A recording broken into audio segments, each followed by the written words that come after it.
Hello! Welcome to the show. I'm your host, Johnny Baghead, as always. Can I do it? I don't know. Still hard being a baghead. Anyway. It's a Sunday, it's chill, it's lazy Sunday, wake up in the late afternoon. Oh wait a minute, Johnny does that every day. Shit. That's because I stay up late though. But I'm back and I didn't really have much of a plan going in. I've got to think about like the next big game I want to stream because we're done with Dead Space Extraction. And I thought just as a quick thing that I would stream a Metroid game because I've been jonesing. Oh, I've been having the twitches. I haven't played a Metroid game in a while. And we've done Super Metroid on stream, specifically Redux, which is the ROM hack that just adds a couple of quality life features that you saw in the later GBA games and does some stuff to open up more sequence breaking. If you go watch that playthrough on my VOD channel at JohnnyBagHeadVODs, you can see the crazy out of order we did it in, which you might not be able to do in a vanilla game. But I was trying to think what game to do after then, and I was thinking if I wanted to do Fusion, which is technically Metroid 4, and I thought about it, and it turns out that Metroid Fusion has a lot of illusions and story basis on Metroid 2, the Game Boy game that got remakes. We'll talk about that more later. Hey? Yeah, bud. Sorry. Got canucked. Don't know what's going on with me. But I looked at that and realised how much of its story, like a lot of the illusions and background arts and stuff about the baby Metroid and the evolving Metroids is all in Metroid 2. And that playthrough, just having that back to back would make that more special. So I figured instead of going in release order, because we've already skipped the Nintendo, the NES and the Game Boy games, and they're a bit too old and funky for me. I've always tried, but I can never play them for very long. It's like a bit too rudimentary, and with my spatial awareness navigation skills, not having a map really fucks me up. So I figured, why not just go back to Zero Mission? So Zero Mission is a remake of the original NES game. There we go. That came out on the Game Boy Advance, I think 2004, 2005, around that time. And it's, for a very long time, it was one of my favourites. Yo, welcome back to Stream Doomatic. It's your lad, your boy. He's here. But funny enough, Metroid has had like a lot of remakes and remasters at this point. We had Zero Mission here, which is a remake of Metroid 1. I haven't joined the stream in a while. Yeah, well, it's good to have you back. If you like Metroidvanias, almost on the DLC. I did do oh god, I'm so bad with names, I've forgotten his name already. The Slave Knight boss. We did do him, but I've got a little... I know there's one more boss in the DLC I haven't done, and I think there's some stuff I also missed in the Rin City. I want to go back to a certain NPC. Yeah, Slave Knight Gale, that was it. I couldn't remember, I knew it was a G, but I kept wanting to call him Ghoul, but that's not his name. But there's an NPC, the one who asks you to kill the dragon. I want to go back and talk to them. I still feel like I haven't done everything there, because when I fought the dragon, it just kind of fell off a cliff. Great Barney Challenge. Ooh. Oh, half feels, yeah. I can imagine that's tough. But good luck though.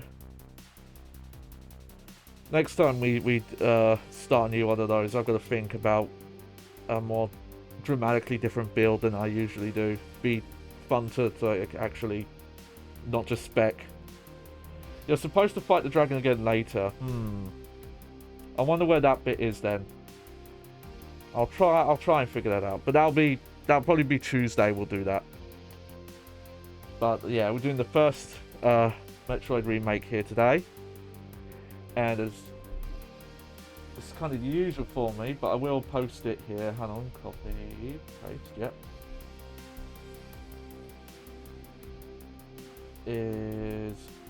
I'll be using the retroachievements.org integration, which I've gotten into a couple of months ago that I'm a big fan of, where they add achievement systems and stat tracking and leaderboards to old games. Here's my profile if you want to follow me and check out.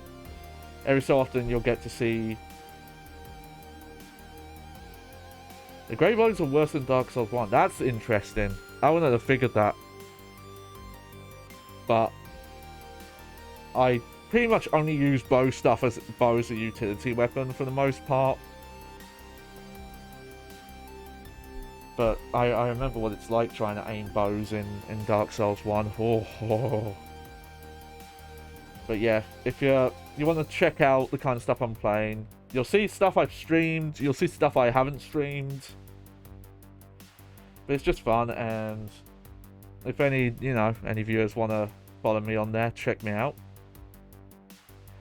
So I'm beat Dark Souls 1 with only 100 grey hours. I believe it though. I could see that. Some of the crazy stuff people get up to. But let me get into this. Here we go. We'll talk more about how many Metroid games have had remasters and remakes in a bit. I think with my current display layout, I could put that there. There we go. I think that's good. So I was considering potential ROM hack stuff, because I do like to showcase ROM hacks that kind of just polish up games. Let's just go for normal. Yeah, I think it's on. I think it's on something different. I did have a save with some stuff unlocked, but this is a freshie. Is that what they call them? Freshies? I don't know.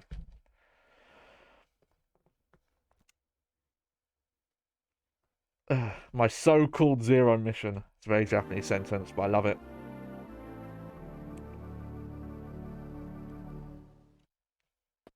Yeah. Here we go. Alright. Oh, no! Our first obstacle. Why can't Metroid crawl?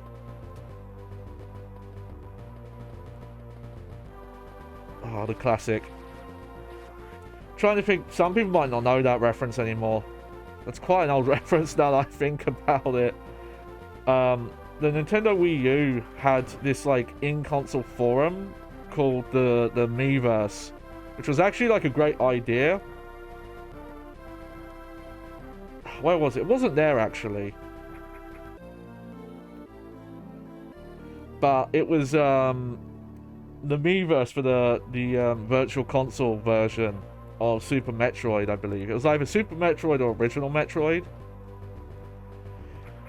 And see, we got that now. And it was probably someone quite young, going off the message, but they'd like hadn't got very far in the game, and they had gotten to a spot like that where you have to use the morph ball.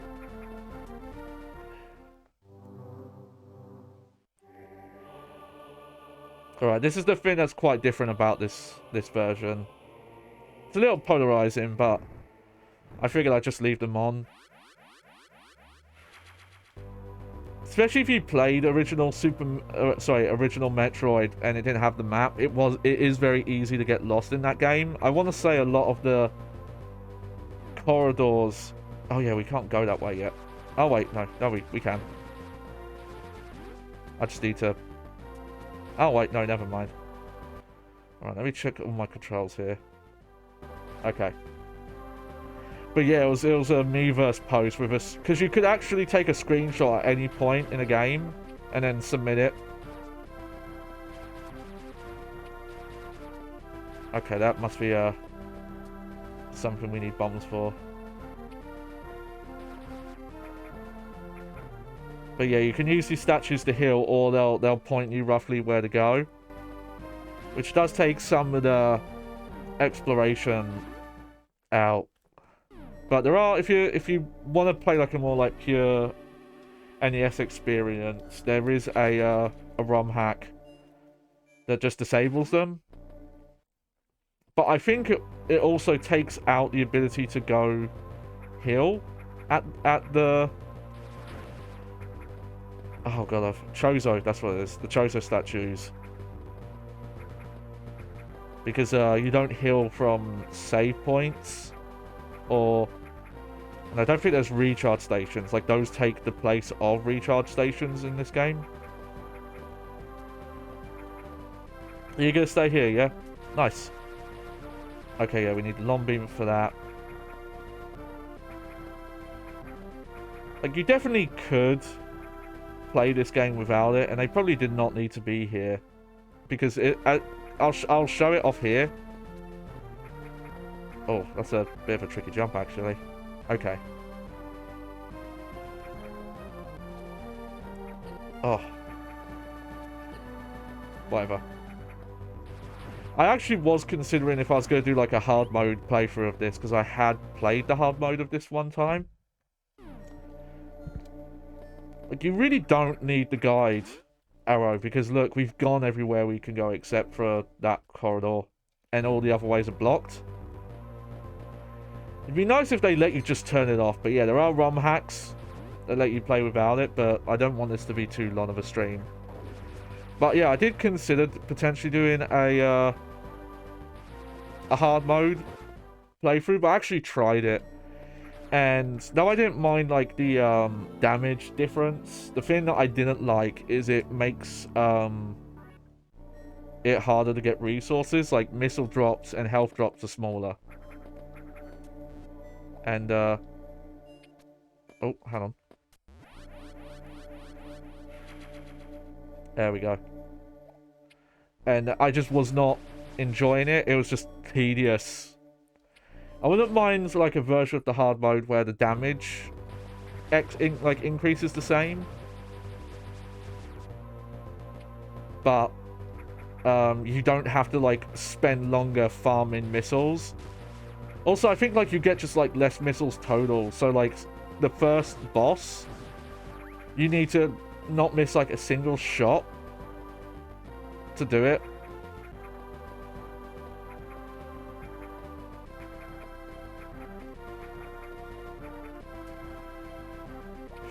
But yeah, okay, yeah, can't go that way.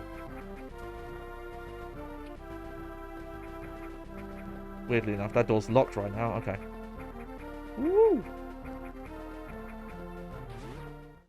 Also, the physics here feel quite different than they would in an original Metroid. This is kind of closer to how 2D Metroids feel now, if you compare them to... Oh, you know what? I think I know where we're supposed to go. I forget where. I think it's either earlier or later, but you can get into one of these lava things, I thought.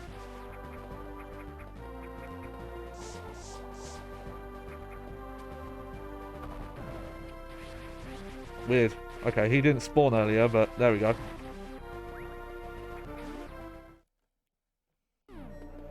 But yeah, this is gonna... I think this one's gonna point us where to go as well. Maybe I should have shown off that ROM hack. Oh, sorry. Sorry for hitting you guys. Like I said, though, it's... I think all it does is it just removes them from the map, but you can't use them... I don't think they even stay as recharge fins. Maybe I'll do, like, a bonus stream. Like, once... Because I'm probably going to do this in, like, 2 streams.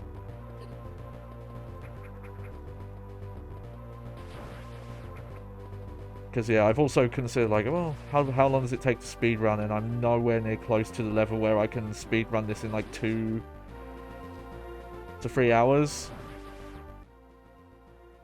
Okay, this is... I think this part is where at least you start to get a bit of freedom.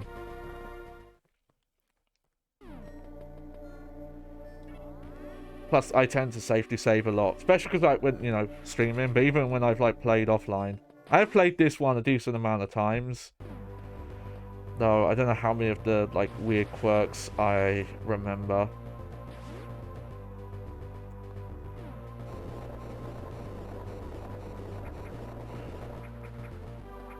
Oh yeah, here's our first missile tank.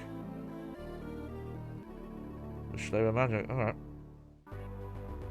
Oh yeah, so I think on hard mode, that's like 2. You get 2 missiles there. Okay, yeah, not going that way yet.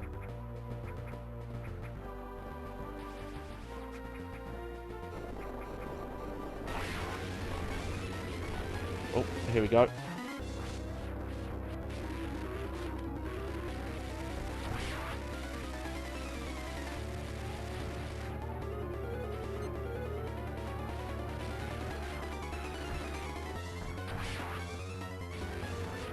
Okay, yeah. I remember, like, hard mode makes it so, like, this boss is actually a threat. Whereas this is mostly supposed to be, like, a tutorial boss. I kind of prefer hard, like, harder difficulties in games, where the difficulty isn't just you take more damage from everything. It's more like, oh, it's enemy patterns that you didn't see before, or you know, the enemies are smarter. Like, I think there's a certain amount of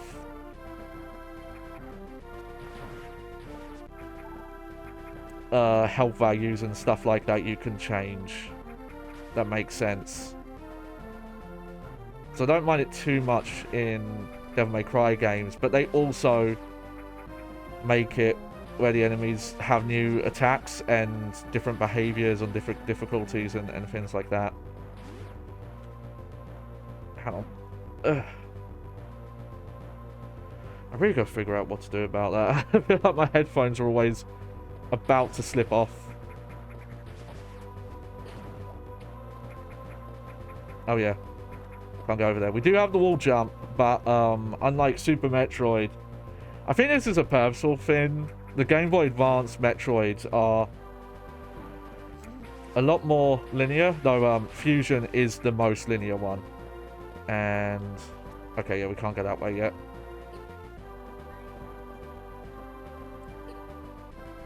So yeah, I probably should have just followed the blinker. Because, yeah, sure, you know, you can explore, but because it's Metroid 1 based, it is quite straightforward about where you can go and where you can't go. Actually, if I remember right, I think there's a miss. This is where... Yeah. Oh, wait, we don't have the bombs yet. Okay.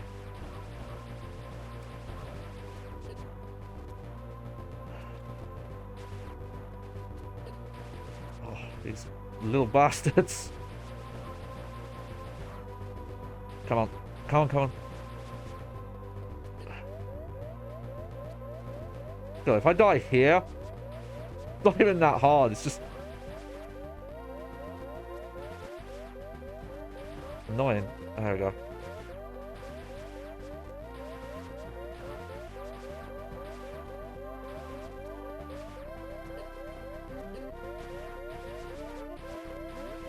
Oh, okay. Sorry about that. That a dismal display there.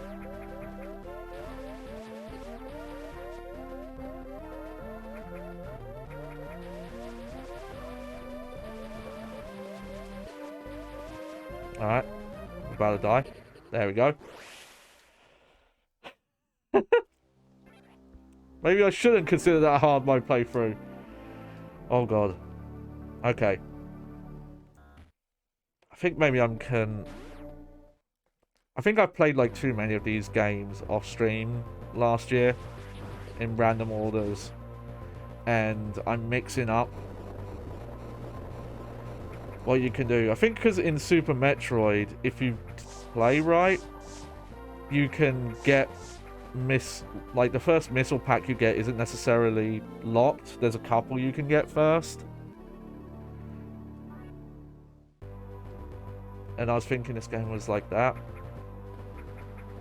But that's not the case.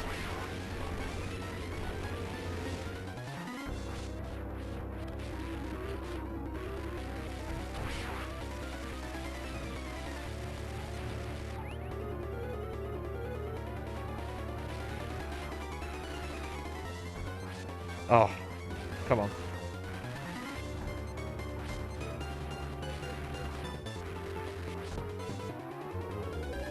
I'm missing some, like, really dumb shots. Sorry about that. Maybe I've done too much today. I'm trying to get back into my, workout weight loss grind. It got very cold here in the winter, and I ended up not doing much. And I think also getting used to streaming was taking it out of me, so I hadn't done my... I have like a recumbent bike because it's the best I can do with my back and leg issues. No, it's just safety safe.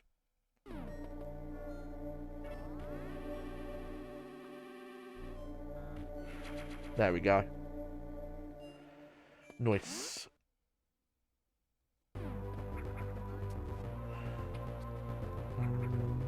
Right. Let's not waste time and just...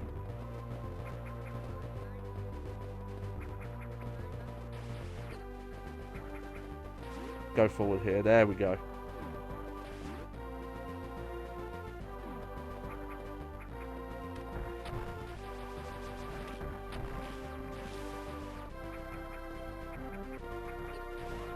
Whoops.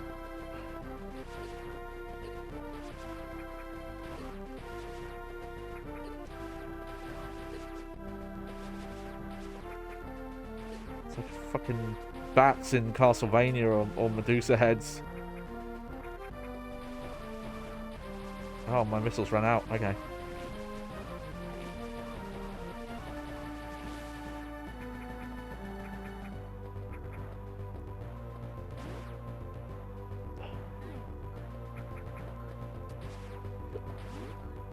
Okay.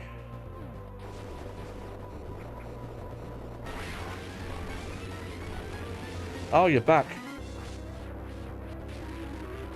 Yeah, on hard mode, this boss actually has a lot of health. And you get less missiles in a playthrough. I think that's what it was. Like, the missile packs were a lot smaller.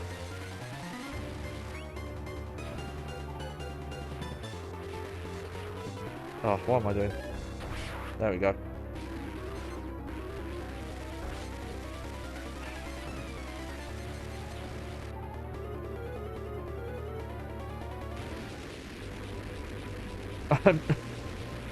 Take some dumbass damage here. Okay, there we go.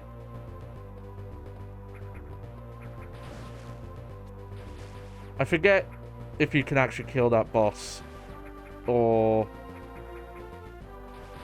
there's like a set amount of damage you can do early on. But I was gonna say, yeah, these Metroid games do tend to be more linear. Though Fusion is the far more linear one of the two. And see, one of those things is sequence breaking was basically removed from both games, as far as I know. Fusion only has one sequence break in the entire game, and it's not just because of the mechanics. I did some research into it, and it's actually a programming thing where the game has very hard states for when things appear. So even if you could go out of order, you know, go to areas earlier than you were supposed to, they straight up would not be open. And things wouldn't spawn there and things like that. Like, there's, like, very hard checks for when you hit this pickup or get this switch open, that's when the next state appears. And, like, cutscenes, like, specific text cutscenes have to pop and stuff like that. But there is a known sequence break. Where you can get some extra lore for doing this incredibly hard sequence of shine sparking. I don't think I've ever tried to do it, and not in the US version, but in the Japanese version you can actually there's an exploit where the way they designed the level means that you can actually get back without doing that shine mark sequence. It's really long, by the way. It's like going across like multiple rooms.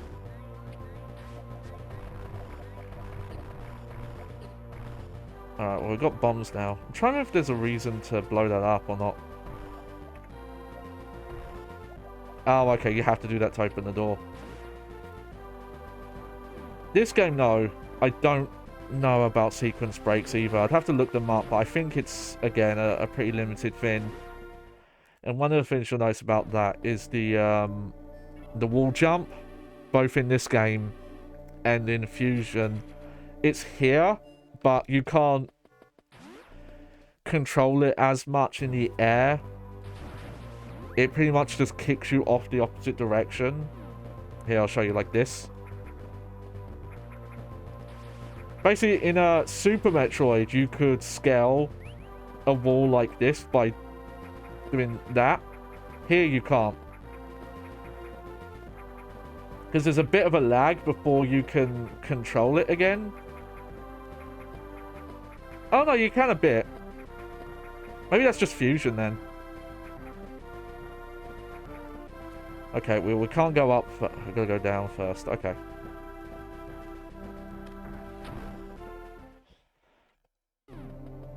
Nice, got a map.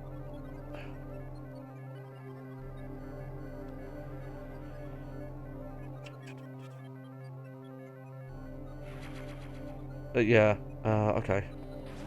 This is a very different game from original NES Metro. I should say, like, though some of the layouts the same, and the bosses are the same, and the music's kind of, you know, got a similar basis. For the most part, it's very different. Okay, so we do have moments like this where they don't guide you.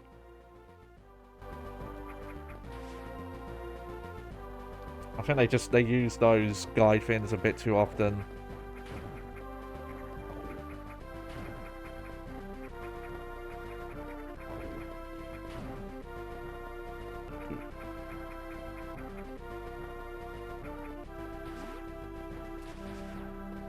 Oh, almost just that. Don't expect this to be a 100% playthrough. I'm definitely not equipped enough to do that.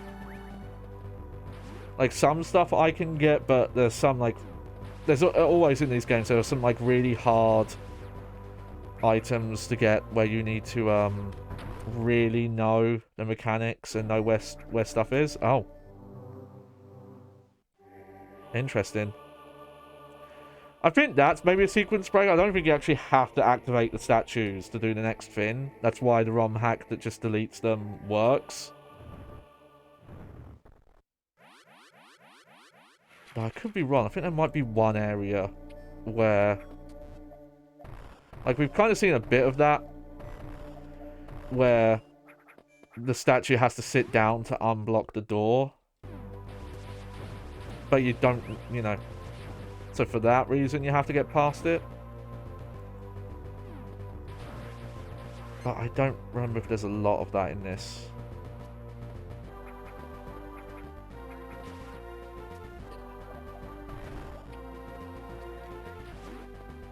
But,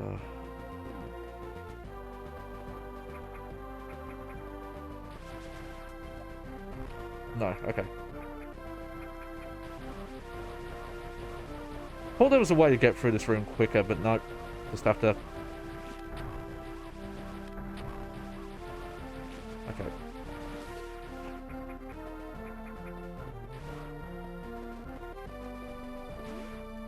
Just head through here. But yeah, the whole idea of this is it's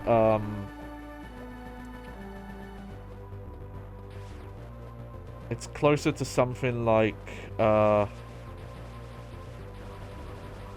Super Metroid in terms of mechanics, like that mixed with fusion. You know, having the map, some of the weapons you pick up. Hang on. Yeah. I think I can. Oh, hang on. I'm looking at this now, and I realise this is one that they actually want you to have the morph ball jump to do. But I think I... There we go.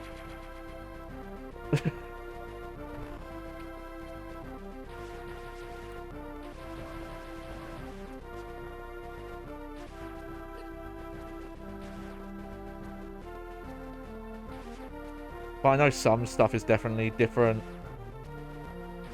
in the original. Because I've seen... What's going on? Why can't I make that jump? Oh, that's why.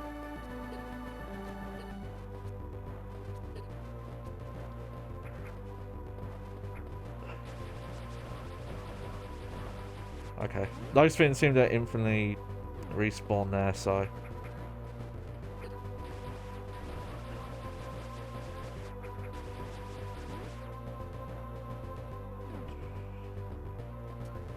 Just gonna safety save again.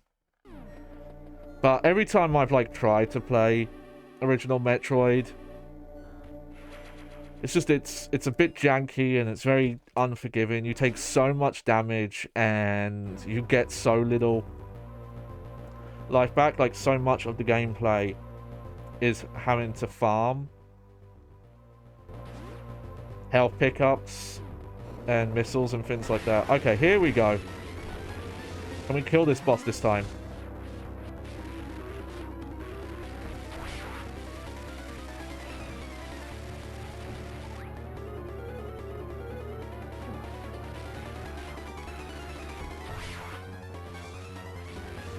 Maybe I'm wrong. I thought there was a way to, like, if you do enough damage early on. I think maybe it's what you... No, I remember what it is. I think you can, like, speed up the earlier phases. There we go. Got the charge beam. And the pseudo screw attack, which is if you do a rolling jump like that and hit an enemy, it does damage. Like that. There we go.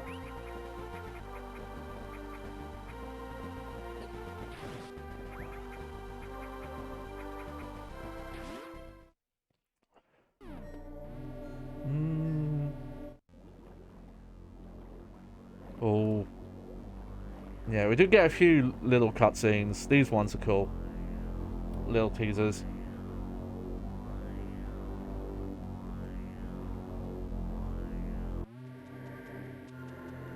But, yeah, I think I just wanted to play... I just wanted, like, a comfort game to go to. I couldn't really think of what to do today. I was like, you know, I just want to play something easy that I know relatively well. Let's try going to the left first. Stuff like this, I don't remember very well. But, you know, like, in terms of, like, picking up the controls and doing things in-game, that I'm relatively good on. Okay. That I can't Actually, hang on.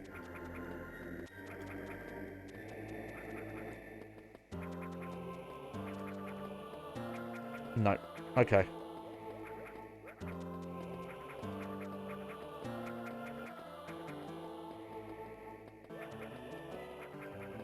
Maybe someone could do a very precise input and wall jump up there. I cannot.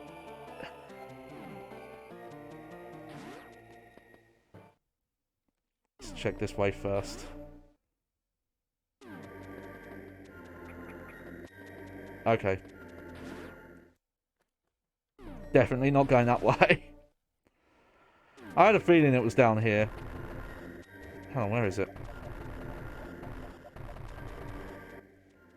Wait. Huh. Maybe it's this way. Maybe that's power bombs you need to break that bottom bit.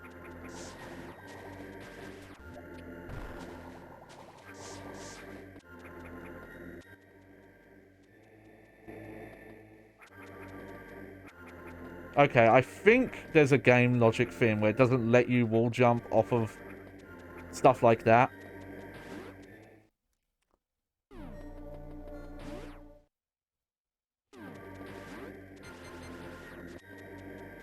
Okay, it must be this way, actually.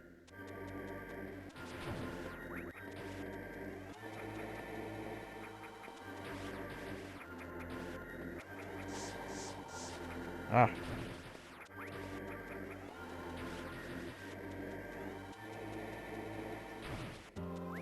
Yeah, here we go. This is what playing an original Metroid on NES feels like to me. Well, look at it, because it's actually included in this game. Oh, are you fucking kidding me? Oh, dude, I'm playing so fucking sloppy today.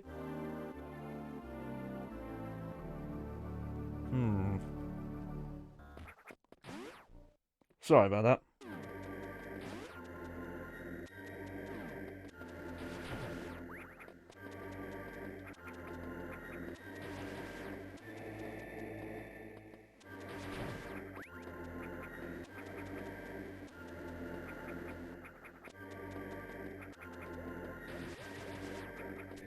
Oh yeah, I'm dumb. There we go.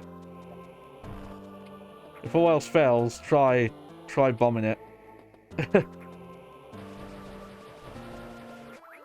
There we go.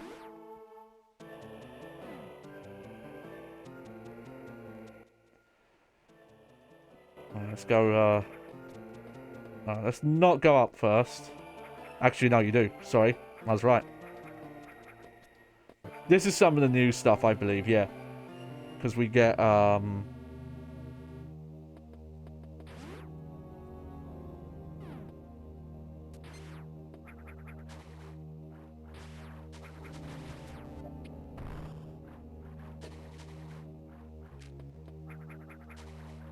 we get a, ability from Fusion here.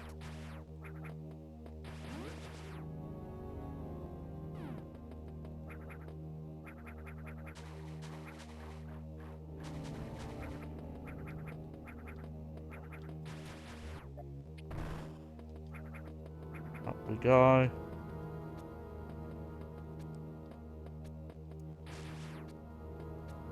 I think we probably talked about this in the Scuff era when we did oh yeah, you have to bum jump here. Hang on. When we did Metroid Dread. Oh yeah, I don't have the beam yet.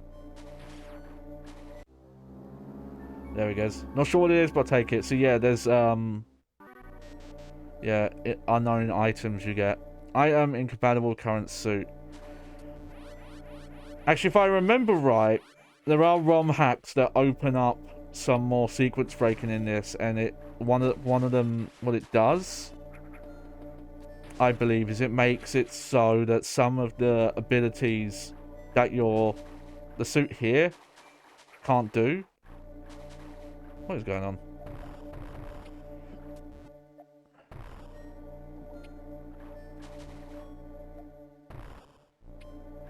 There we go. Because I do think, aside from what I'm doing here...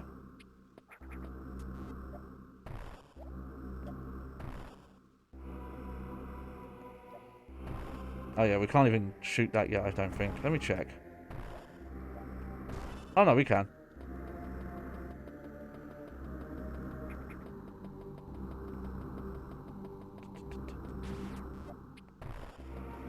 But it makes it so some of these unknown abilities you can use later on.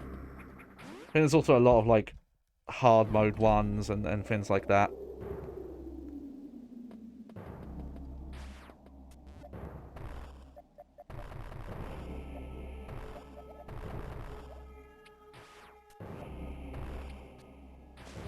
Oh, there we go.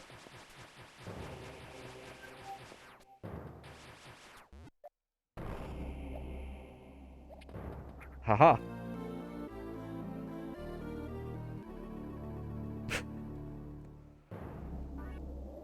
There we go. Grab and hand from ledges and corners. Okay. So you can kind of climb vertical walls. I was wrong about that. What one am I thinking of where it doesn't really let you do that?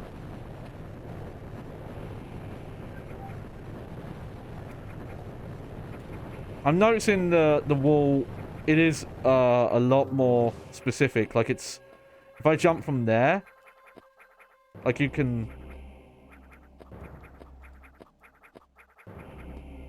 do it, but if I jump from up down here, that doesn't count as touching the wall.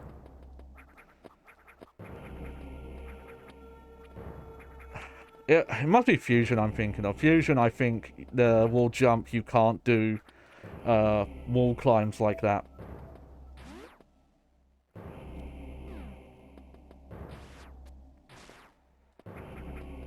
See anything down there? No. It's interesting they tied it as an ability you get. Because in Fusion, I think you just have it. And it's funny, because you know it was put in there to kind of satisfy that feeling of, oh, I'm trying to jump.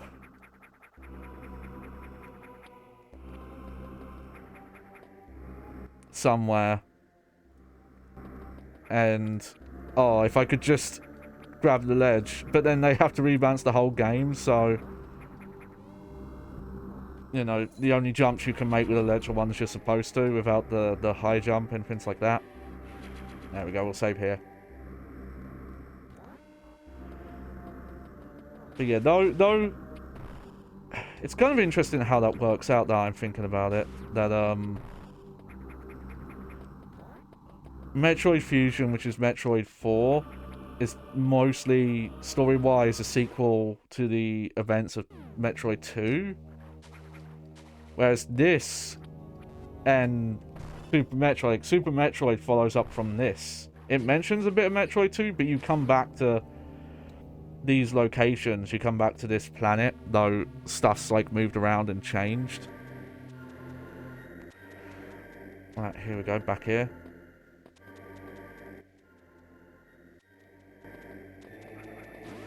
Can I get that missile now? I think I can get it now, so I might as well go for it.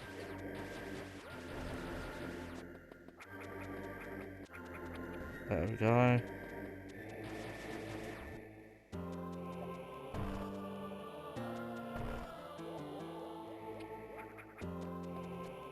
Yeah, there we go.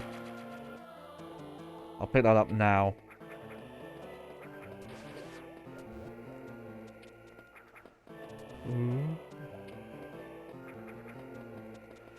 Also, the arrangements of the songs here, I think, are really good. It probably helped that they had Super Metroid that had a couple of Metroid 1 remixes in it, but just the ones in general. It's kind of funny because I'm more familiar with this soundtrack than I am the NES one, so it's kind of hard for me to imagine some of these songs sounding like chiptune, like 4-channel bit songs, but they are. There we go. Oh, this is just a missile.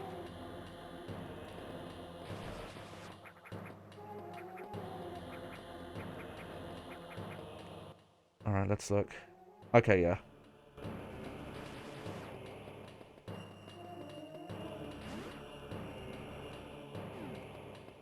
But yeah, I think because there is a map here, the layout is more complicated as well to accommodate for it.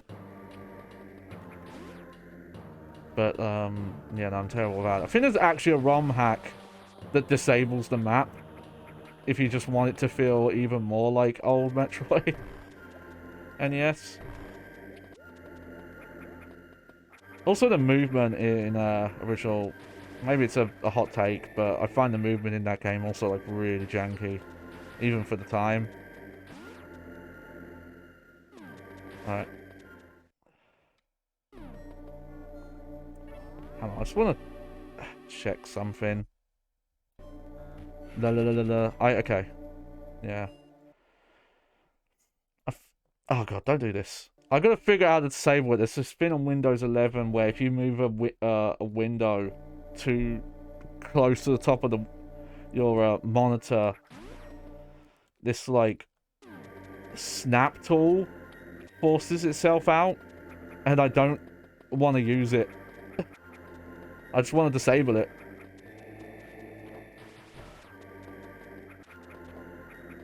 Like, I'm good. I think it just like appeared one day after an update. Oh, I know what we're about to get. Yeah. We've been seeing a lot of those. I remember now, there was a tangent I was going to go on and I must got distracted by something. But I think I wanted to talk about how I actually did not get into Metroid games until quite a bit later. It probably came much during the Scuff era, but I actually started at Metroid Prime Trilogy. Oh. Because my family just happened to, like, buy me a copy.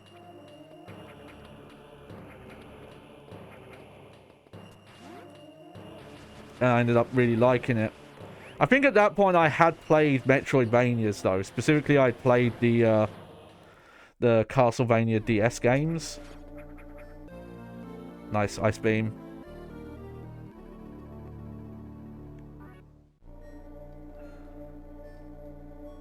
Cool. Take advantage of that to heal, though. But yeah. I think in the ROM hack I'm talking about that removes the guide Chozu statues. Those ones still heal you, but it just makes it, you know, if you want to go heal, you have to put like a lot more effort. Well, not even effort really, just time. Just have to spend more time going back to those pickup ones. I think there might be some freedom here. I don't know if you actually need to get the Ice Beam first. I think there might have been a different way we could have gone. There we go. I'm looking though, maybe that is an area you could do without the Ice Beam. This though, this I think you do need the Ice Beam for. Oh look, we've got another.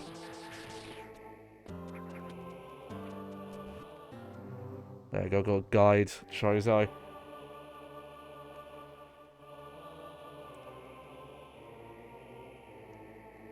I don't mind them too much. I think this one's okay because this one at least lets you know if there's a... Oh, okay, hey, you're this area. You can't make story progress.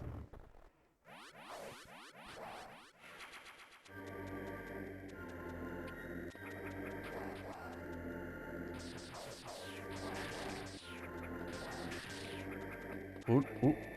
There we go.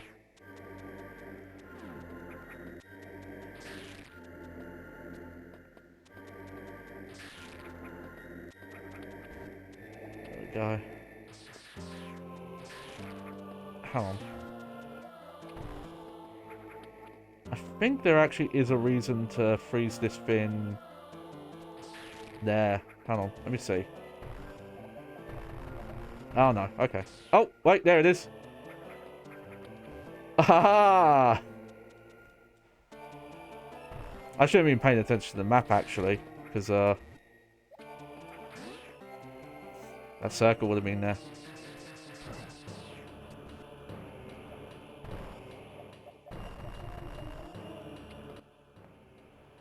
Okay, I think this is a lava room.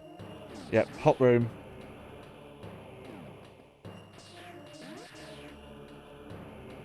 And nope, that's the loop. Don't want to go there.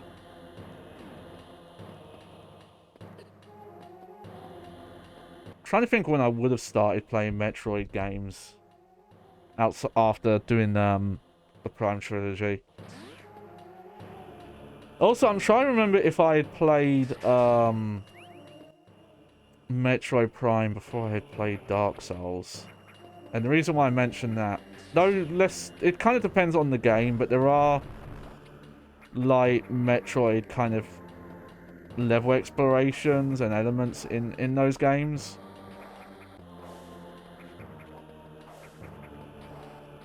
Yeah, especially also just the environmental storytelling style. It does feel like probably the main inspiration for the more modern style would be one of the Metroid Prime games. Right, let's get back here.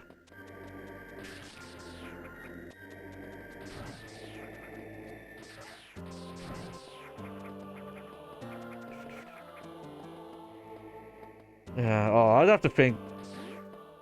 I have this problem though where like I have quite distinct memories of like gaming stuff I've done, but when it comes to when it actually happened, oh, I'm terrible for that.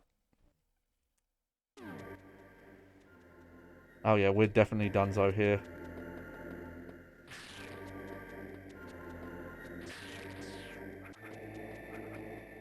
Oh, that was almost bad. That was almost a rough jump. Alright.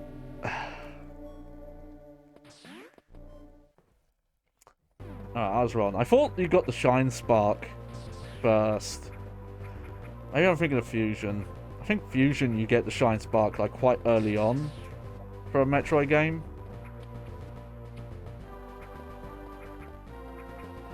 There we go. But no, we don't have it yet.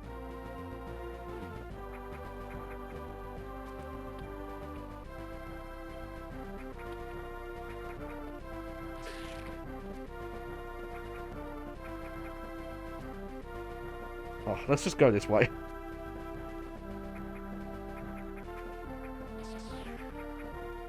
There we go.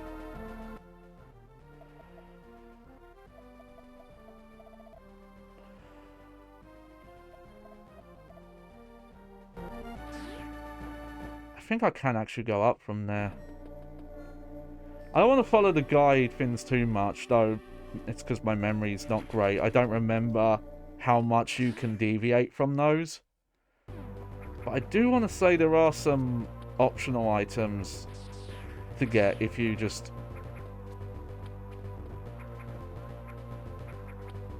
ignore some of the directions, or at least like hints of things you can do later. Oh, what am I doing?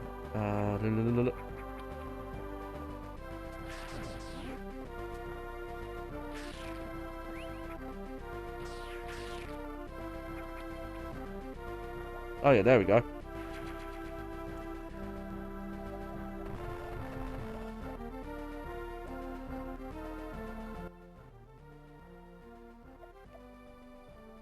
Alright, just gonna go down from here.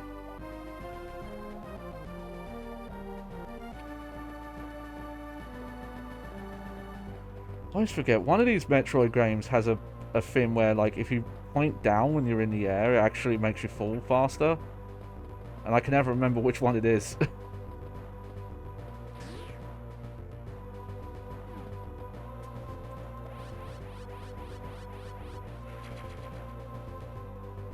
There we go.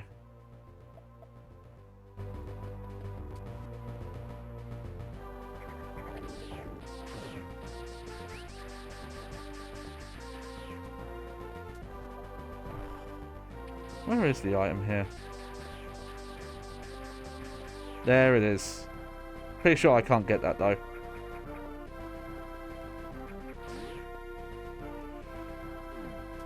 Oh, yeah, here we go. We've not been this way yet.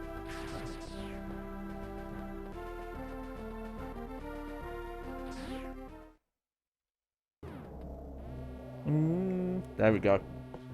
You know what? It may be what I'm thinking of is time I'd spent with the NES one. Because the NES one, you can very much go off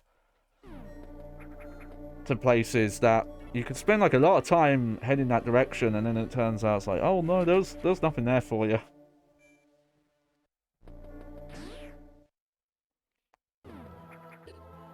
Whoops.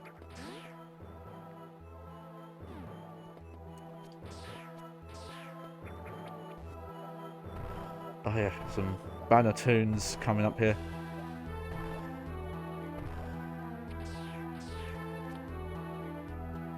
Okay, that's not working yet, so... But that's another new mechanic. Weird, this comes up a lot where I talk about the weird naming conventions we have for stuff like remakes and reimaginings and shit like that. I think it'd probably be more accurate to call this a reimagining of original Metroid, because some of it, like the layout, is similar, and then, you know, there's stuff like that where they're like zipline things. We'll see them in a sec, but those weren't in the original at all, and the grip power wasn't, and a lot of locations you go to as well. So I think if you just did a straight, like, oh, it's the exactly the same layout and the same mechanics, but with the art style and the movement of the GBA ones, you would finish the game in like an hour.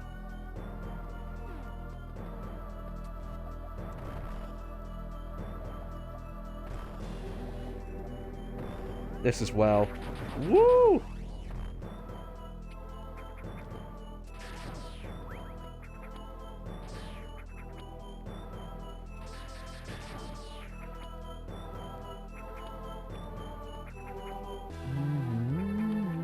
Alright.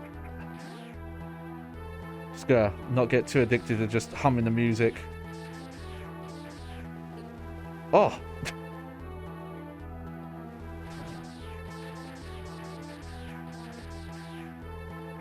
There we go.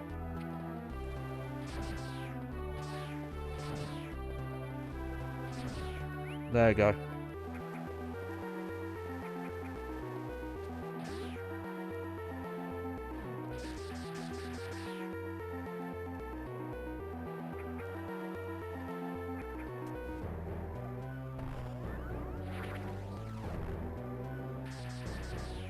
Try and remember.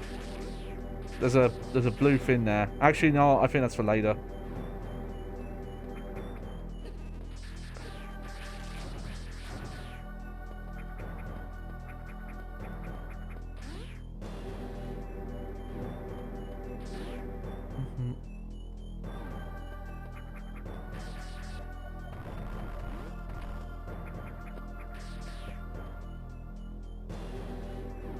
Huh.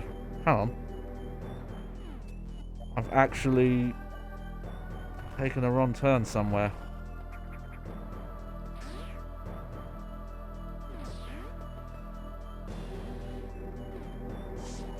Okay, no.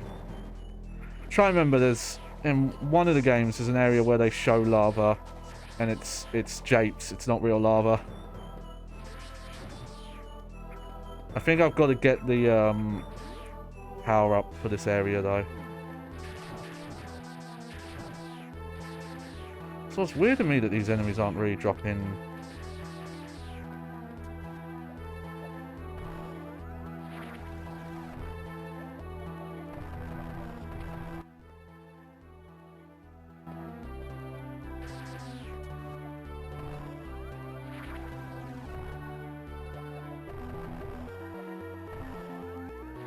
Oh, okay.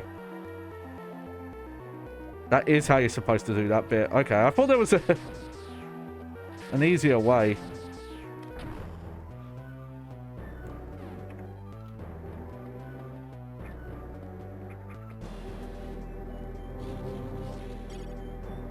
There we go.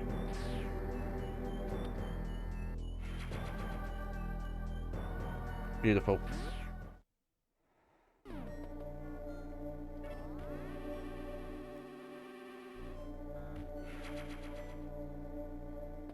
So yeah, this would probably count more as a... I don't know. It's just, it's very weird, the term remake, when you think about it. Oh.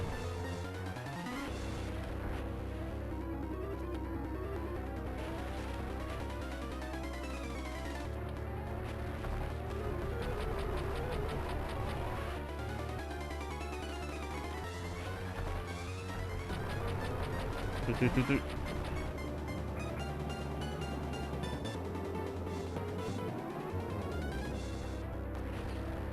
Oh no.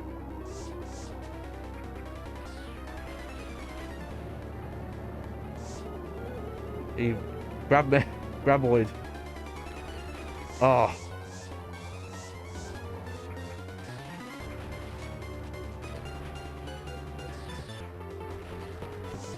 God, if you get fucked up there. There we go.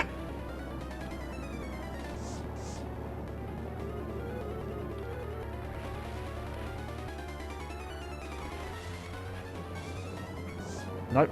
Nope, that's the wrong thing to do.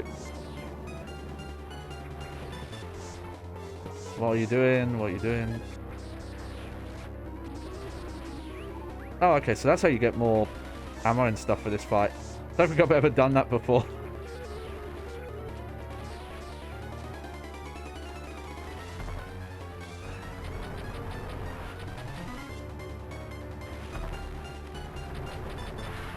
There we go.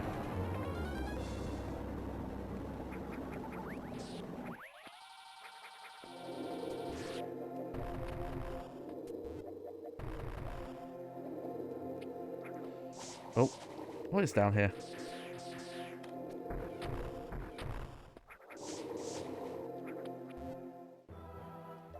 Oh, yeah. That's actually a pretty sneaky secret. There we go.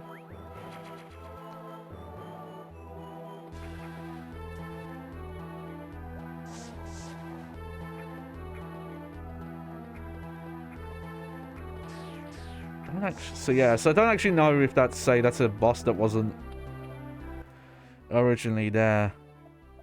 Could actually see someone argue that with some of the differences this game has, it actually isn't really a remake. It's definitely you could probably call it like a retelling of Metroid 1. Though it also adds stuff to the story, but we'll start seeing that probably not until the second stream actually. Outside of the environmental stuff. But I have to think that a lot of my enjoyment of Dark Souls is linked with getting into Metroid and its environmental storytelling style and the kind of exploration gameplay it has.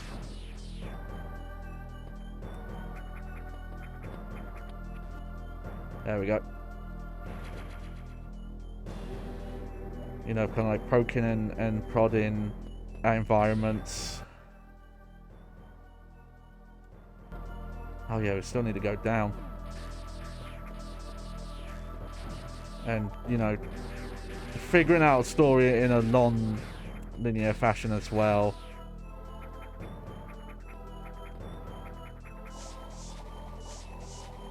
What am I doing? And why Other M looks so unappealing to me, because all, like, most of that is removed. I don't know why. There was like the main guy. I always forget his name. I think it's like Yashimoto or something like that.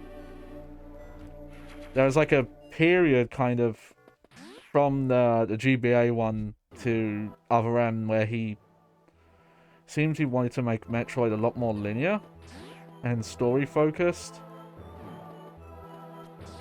Though I did find out something interesting about Other M, that Samus's character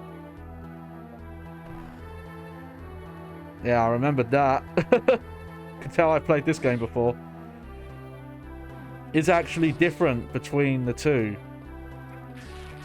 A lot of the dialogue about the weird, like, any objections lady stuff. Keep forgetting I've got... There we go. Charge missiles now. Charge beams, I mean. And the whole weird, like, down thumberud thing she does. The dialogue is actually different. And they make Samus more... Oh, are you fucking kidding me? Try... You know, maybe it was because it's Fusion's the last one I played. Fusion is, like, a lot easier than most of the other Metroid games. It's probably the easiest one. Maybe Dread. Maybe Dread's a little easier. Dread's kind of... The difficulty there is more based on, like, how much you, let's check this way first.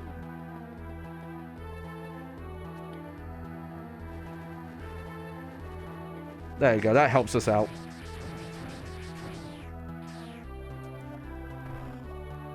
Oh, no, it doesn't. Okay, we don't actually have a Shine Spark yet.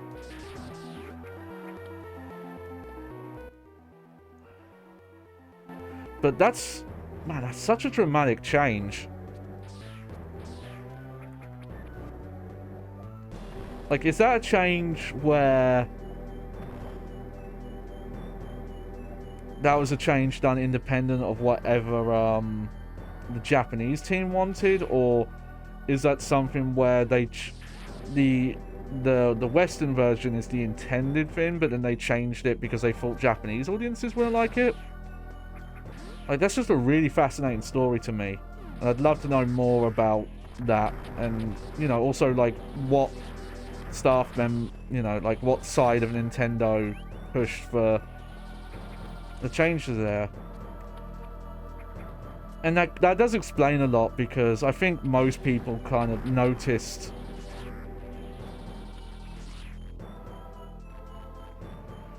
that even though Other M alludes, you know, talks about all the backstory stuff mentioned in Fusion about Adam and... Oh my fucking god. I don't remember this being that tough. Maybe it's just because last time I played this I wasn't streaming, so... Thought I'd gotten better at that though.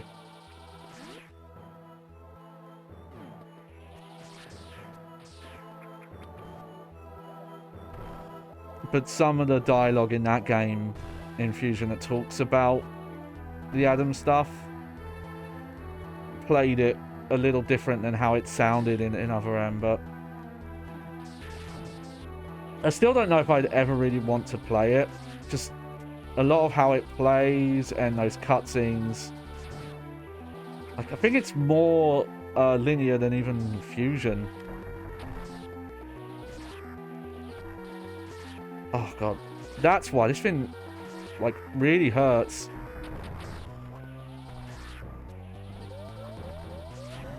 Okay, and... Oh, really? Really, game? Like, no health?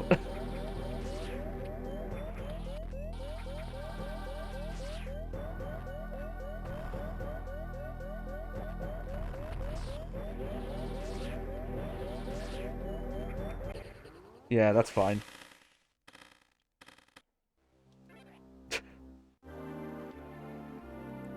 I'll take the death there, because I really fucked up that first enemy there.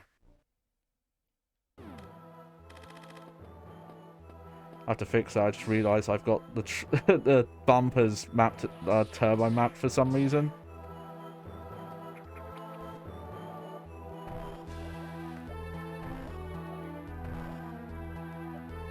Plus just some of the weird stuff, like there's a bit of kind of like motion, not really motion stuff, but the whole having to like point the Wiimote and then go back to sideways stuff, that would probably mess up my arms actually. Okay, let's stop. Let's... Oh, I thought I was going to be serious there. Nope.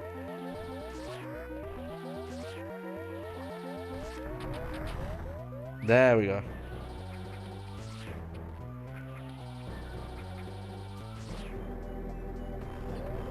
Oh, I'm an idiot.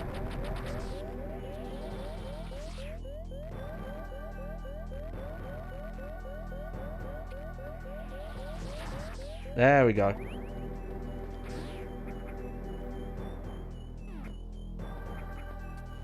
Wait, was this just for a missile?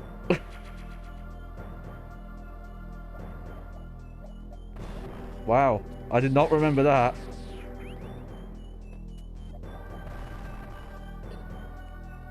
I didn't remember this was a jape, so yeah. Noticing these weird crabs don't drop a lot of health. Now they are. Earlier they weren't though.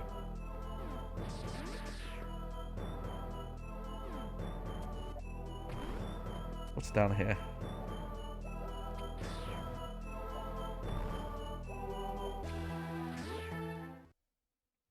Okay, good.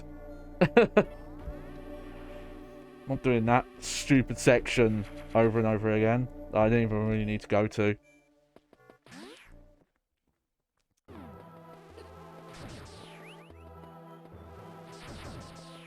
You know.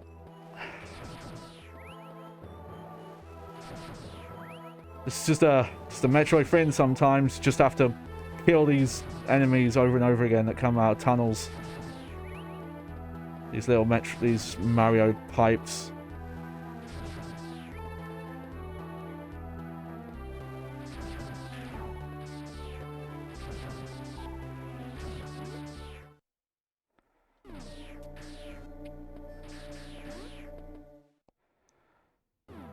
Oh, I see.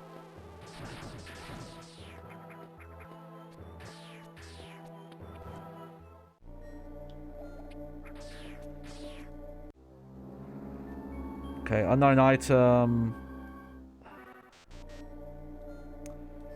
Yeah, incompatible current suit. I think pretty much all of those are new. Like anything like that, as well as the gripper.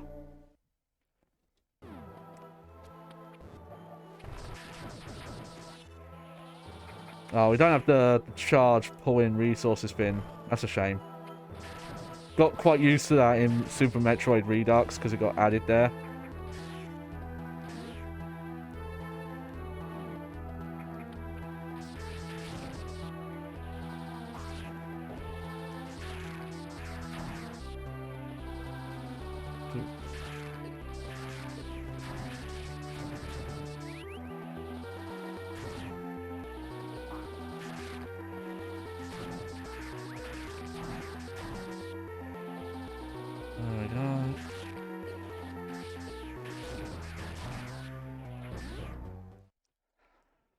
Okay. Well, I know it's coming up here.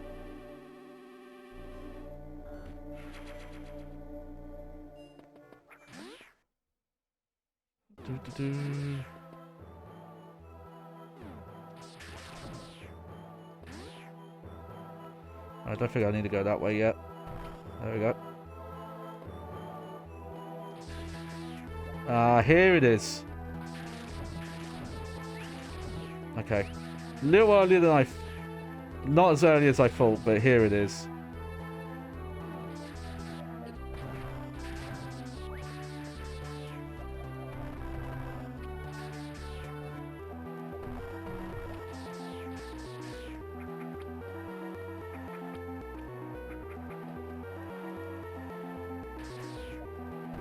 Huh.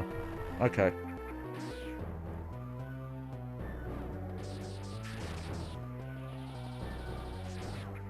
I think we are close though. I think the Shine Spark is like right around here now.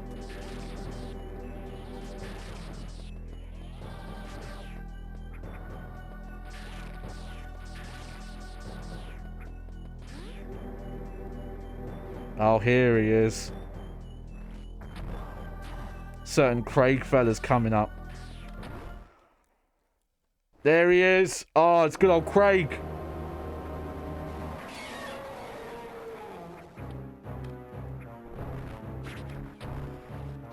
Now, he is different. Here, he's basically plays like the Super Metroid fight. Though, unlike that fight, you can't come in with super missiles. Though, I could tell he's like weaker than that version. I think I think the missiles are the like main weapon here right now. I don't think my charge beam is the best one. A weird quirk of the Metroid series where depending on the game... Oh, that was a bit bad. The best weapon in the game, I think it's mainly Infusion, where for like most of the game, the charge beams is like by far the strongest weapon. There's like a very brief period where missiles are actually useful.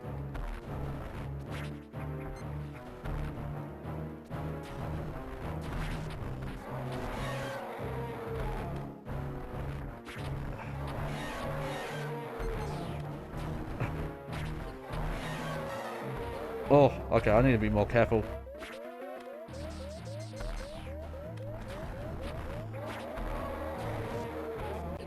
Oh, that wasn't more careful.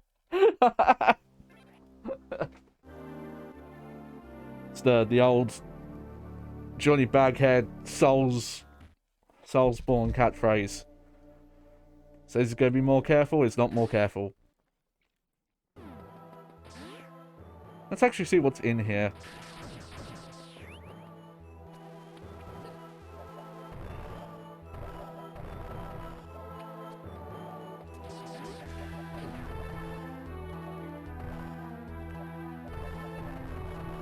Weird.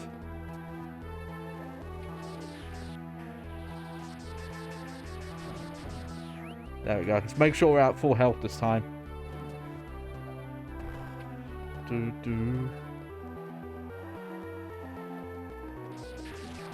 So I don't think I was actually.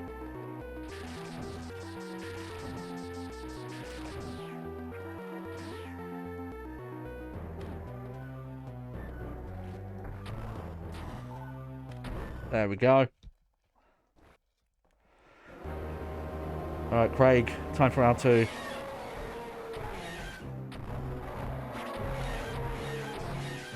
The boss's name is not actually Craig, but after me getting his name wrong, he's just Craig to me now. That's just his name. But I think he's ended up being in the most games. Especially if you count remakes and stuff.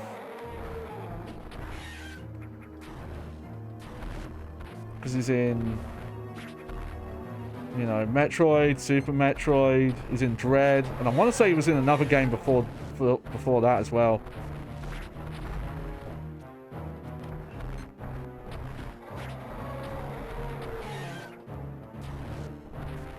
Oh.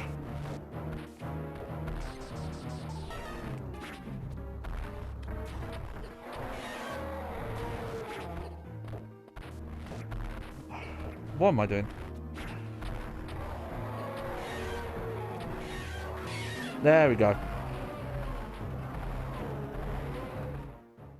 This is different though. In original Metroid, Kraid was actually tiny, because you know hardware limits and things like that. He was maybe the size of like one of those big enemies that I was dying to over and over earlier. You actually fight a smaller Kraid in Super Metroid. It's like a bait and switch where you think it's the same like joke boss. I think that as well, like Kraid is like crazy easy in original Metroid. Doesn't come off like it's a proper boss at all. There we go. There's the Shine Spark.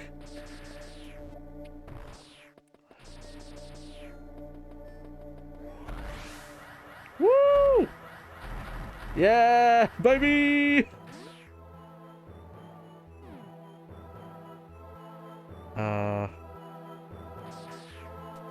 Okay, I messed up though.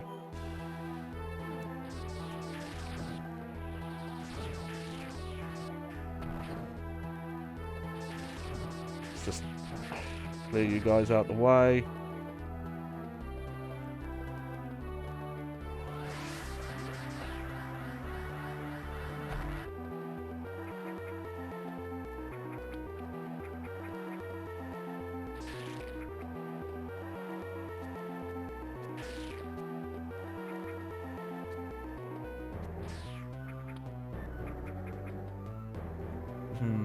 There is a slower way of doing this, but I'm just gonna...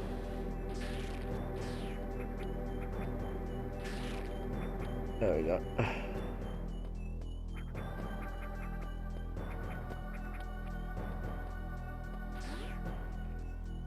What we got here?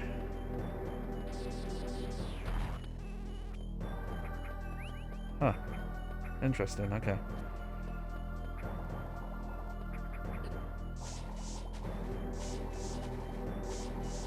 Come on, game.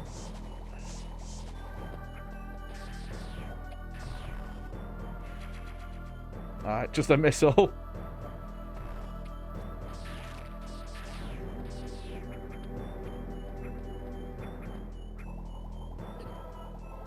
Nope.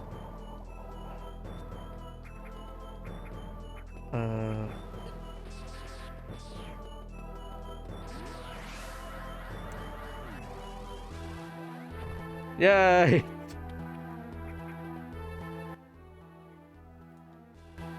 Let's check this way first. Yeah, thought so. That's why it's good to check out the map. So I don't actually have much to say playing this, I realise. Just kind of enjoying myself. Give me a sec.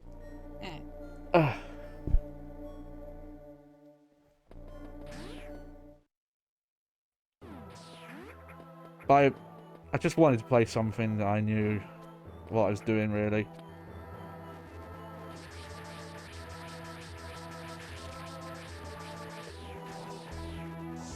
Oh, okay. Might have to just missile spam there. Forgot about that.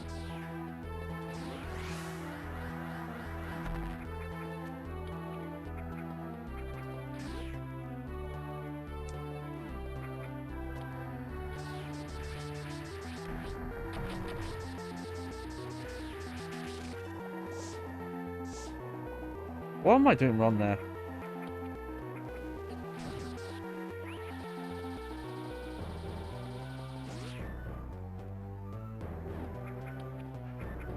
Well, it's okay. That's okay, we'll figure it out.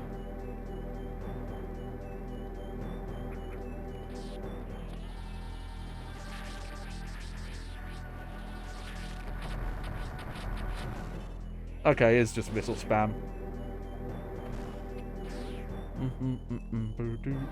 Okay, where are we now? Alright, I think we're mostly done with this area story-wise. What we got down here, though?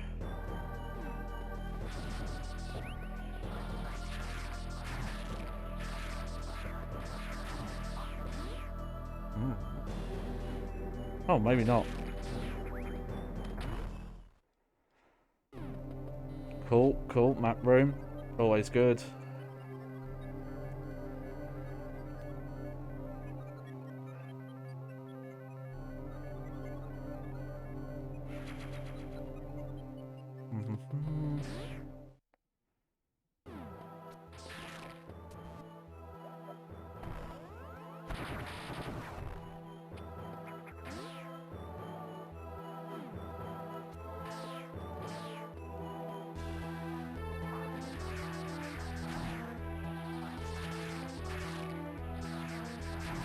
Come on, you. There we go.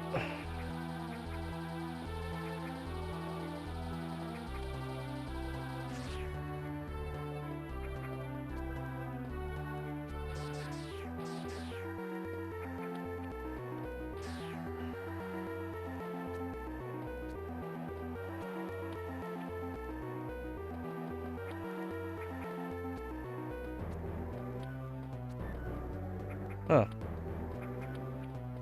No, I don't remember what the gimmick is with this room.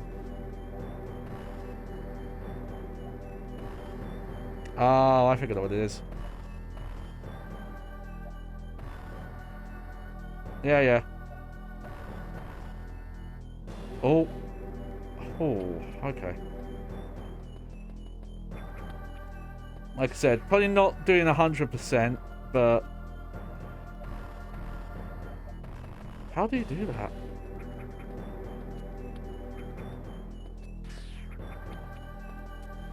Yeah, but welcome back to stream, Senua.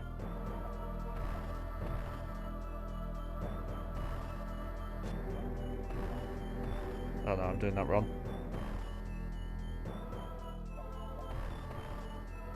Oh, okay, you just press A. Alright. There we go.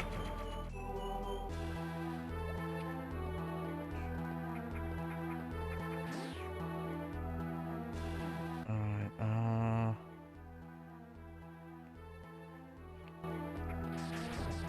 I think we'll just leave this area for now. I'm pretty sure you come back here. And if I really want to... You know what? I will do this quick, though. Because I think this was a... Oh. No, did that wrong.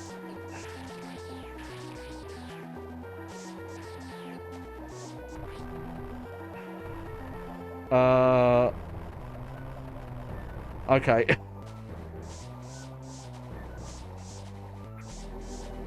Oh, game, come on.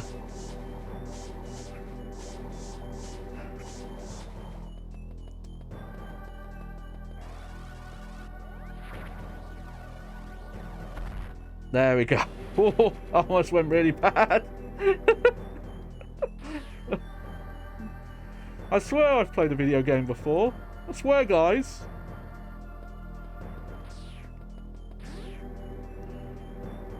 Alright. Alright, now we'll leave. I'll do a safety save just because... Don't want to be a fool. And then... We actually don't have a guide right now, which maybe I missed it. Maybe it's in one of those rooms I've not been to, but that's fine.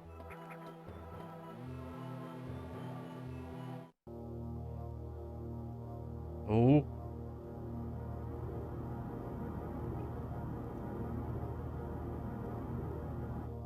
I do love these. Just love the way they look as well. Just something about how the Game Boy Advance had to do cutscenes. Especially love these kind of like full screen sprite works. Oh boy, coming.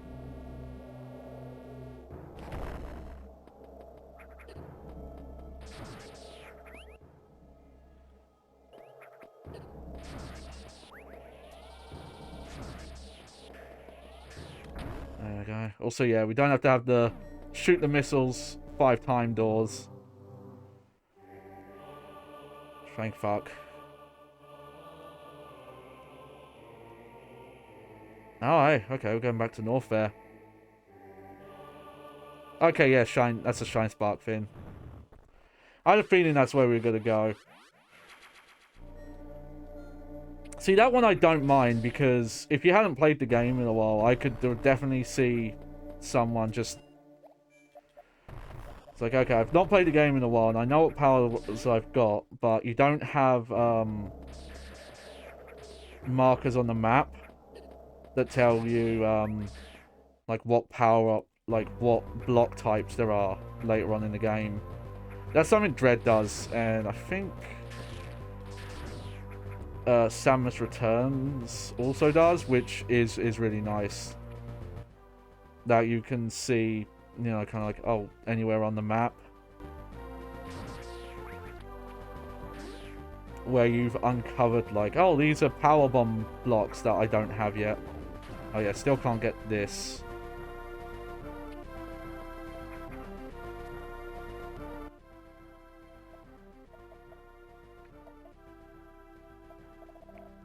There's that top route, though. I wonder if that's worth going for. Might look into that quick and then... Then go. Yeah.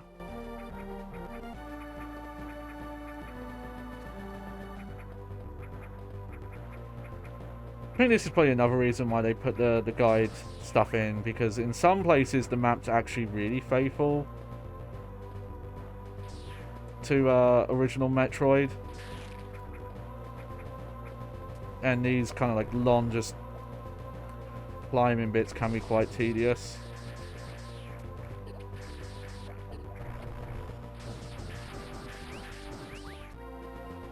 What we got here, is this just a... Yeah, just a missile spot. So, yeah, I'm probably not going to go for 100% because I don't remember how to get all of them. Oh, interesting. That's a shine sparker. Oh, really interesting. Okay. It was there.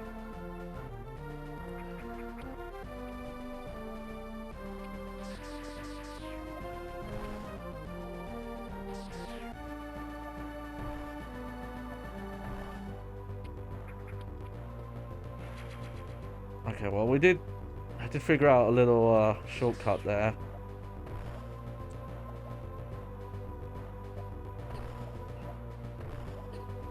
But that's... Oh, yeah. This is the one I always forget how to do. Where there's like a... Yeah, there's a...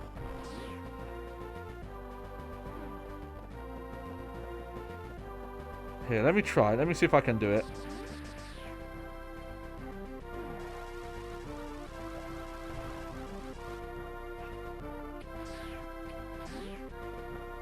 Hang on, I should be able to do Morph Ball Shine Sparks. Hang on. No. Maybe I just don't have that ability yet. But I thought you could. I thought there was a way to do Morph Ball Shine Sparks in this. Oh. Oh yeah, that's good. You know, let's just go. Let's just go north there. I'm already on the way there.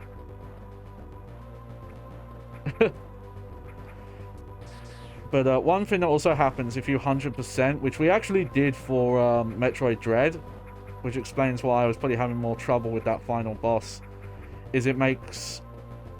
I don't know how many games do this. I know this game does it, but if you get 100% items, it makes the final boss tougher, actually. They have more health. It's not like a percentage, I don't think. It's like a very set amount, like, oh, once you have this... As long as you have, like, below 100%, then the boss is a certain thing. But if you've got 100... It's really tough, actually, if you do the 100% versions. Okay, yeah, so... I know what we're doing here.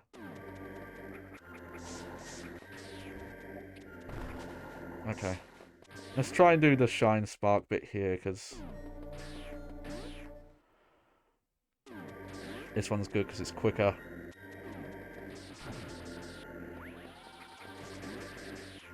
Just have to be on the ball about hitting the doors open here. There we go. Got this stupid thing. There we go. Oh, okay.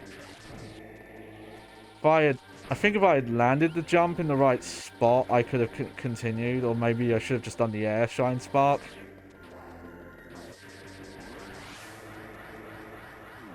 There we go.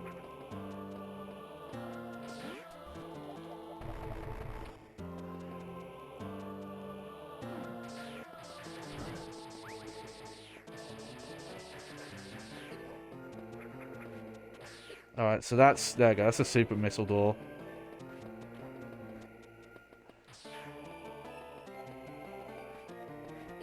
Whoops. Okay, I think I have to do another long run. Here we go. Yep.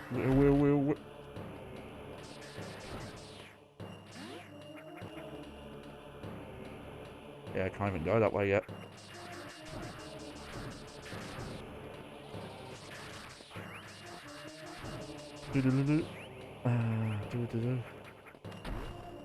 Oh yeah, Swano. I don't think we've talked about this yet. Obviously, you know about it, but how you feeling about Fight K getting it's like on the verge of getting PlayStation 1 rollback lobbies. Obviously, there's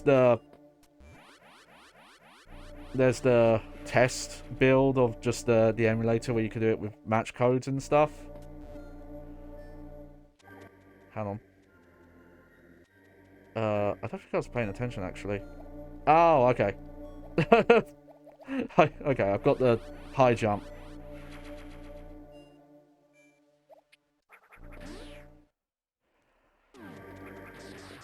Oh boy, have I been looking forward to that.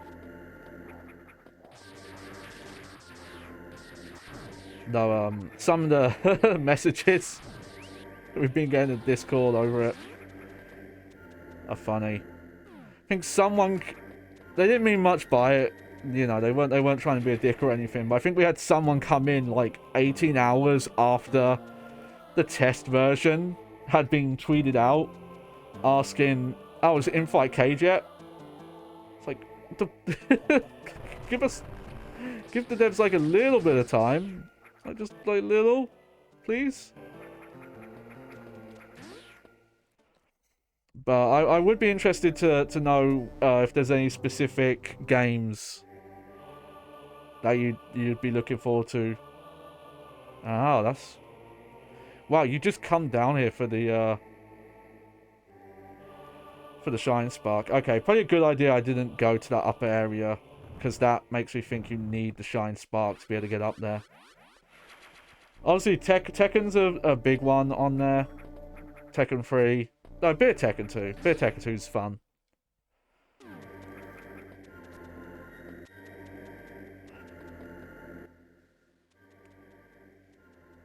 No. There's a couple of other things to be excited for. You know, we've got a Bloody Roar 1 and 2. Try to think of something like the more obscure stuff.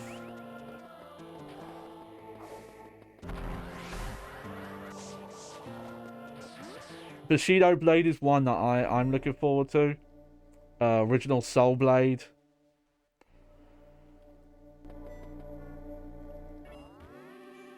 I haven't done it since the Scuff era, as I call it, but I've wanted to get back into doing the Kicky Punchy show.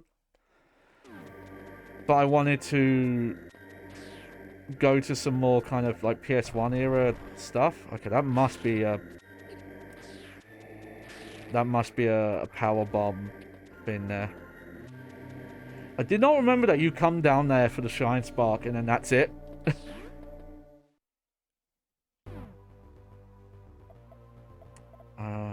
Alright, so we're just going up, I guess.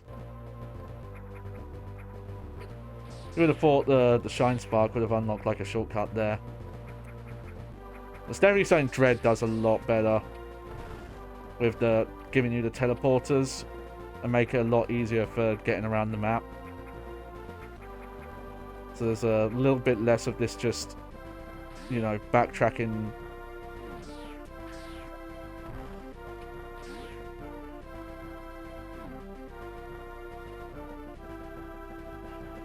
Okay, let me check something.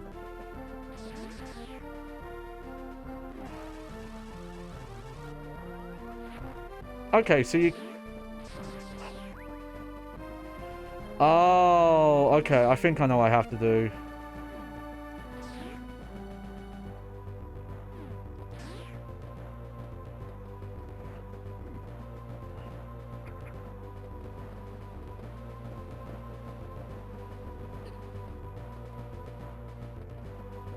Oh, that's not quite enough space though. I think there might be a ROM hack that makes this a little easier to do, actually.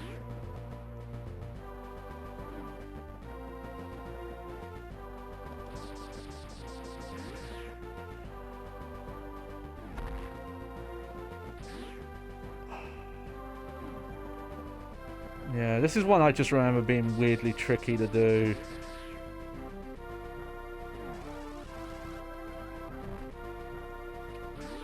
Actually, okay.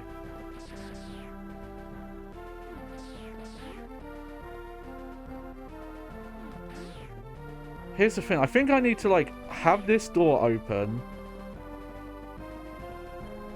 But that's not enough space.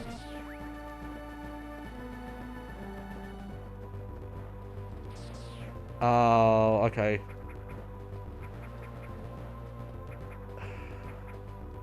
I'm looking at this path now.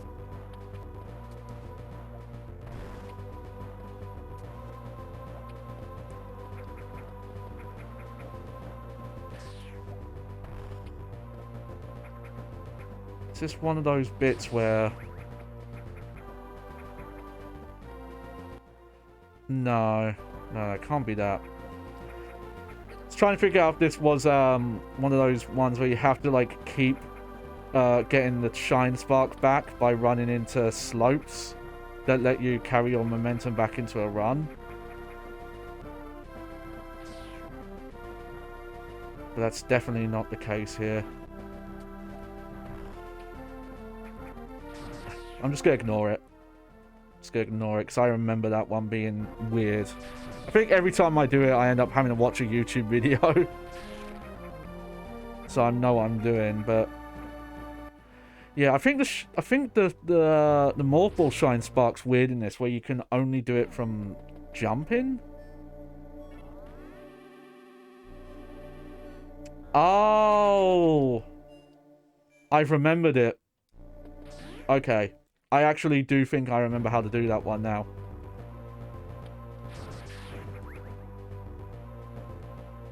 So. This might... Okay, is this long enough to... No, okay.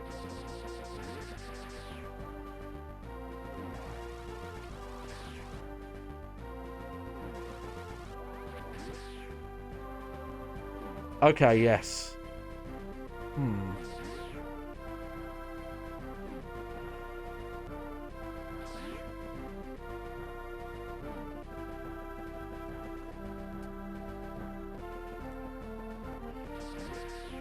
I wonder if I am doing this the intended way.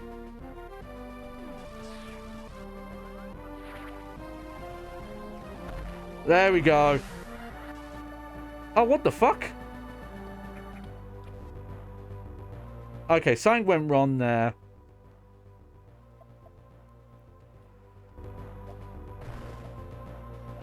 I must have hit something weird.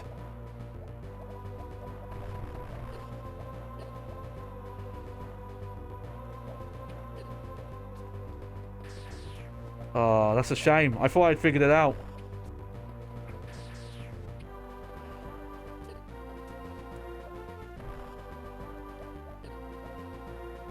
It's something like that, though. I think I must have clipped onto an object. Maybe because I was holding a button or a direction or something. Let's give it one more go. We'll give it one more go.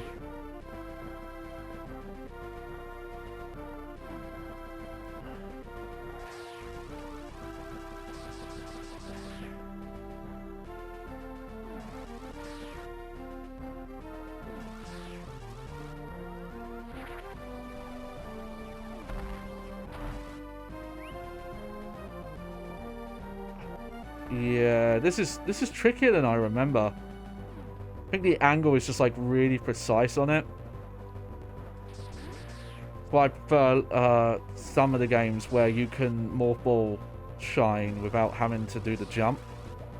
Oh, okay. No, I'm done. Not watching me go for one Shine Spark secret for 30 minutes. Not even going for 100%, so... I'd end up having to look too much stuff up, because even with the map markers showing you where secrets are, there's some that I would miss.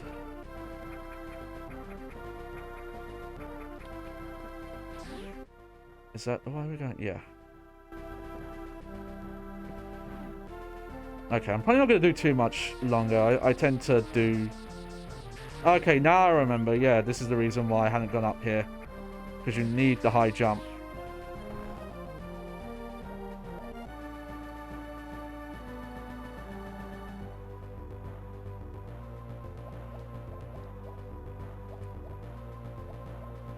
come on. There we go. I want to think, though. I think there are a lot more weird, kind of obscure-ish PlayStation 1 games that I was thinking of that had multiplayer. Oh yeah, WWF SmackDown 1 and 2 are a big one for me. I know a lot of people's wrestling game from that era are the Aki Engine ones. But I didn't have a Nintendo 64. My sister did, but I actually rarely played it. I was always more into the PlayStation, and I prefer those like arcadey, fast ones, as opposed to like the technical grappler style. There we go. But I gotta think, there's a lot of... Oh, okay, we can't... Have I fucked up because I've come from the wrong way there? Or...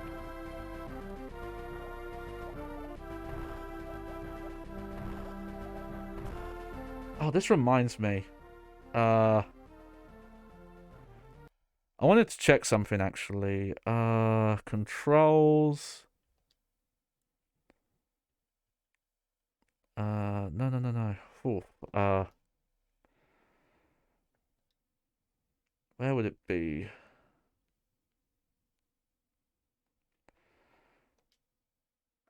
I actually haven't looked to see if this emulator supports it. Hang on.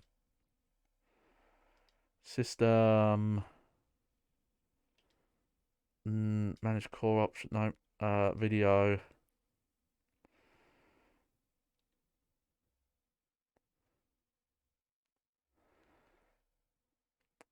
Simulate LCD ghosting effects. Interesting. No. Okay, I'd have to look at some other ones.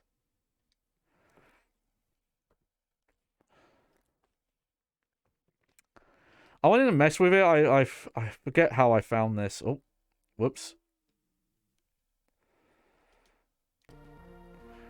But I wanted to look into oh yeah, I don't want to go down there yet. Oh, what's it called? Run ahead. There are I haven't messed with it in Fight Cage yet, but I've heard that it's also useful for playing stuff offline to fix like inherent delay that oh yeah, we gotta get up there.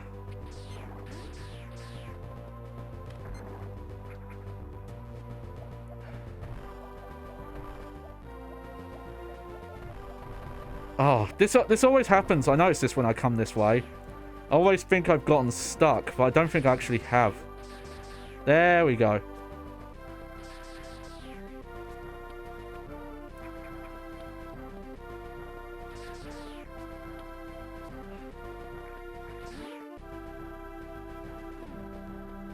Oh, okay. Thought I could bring them through doors, but no.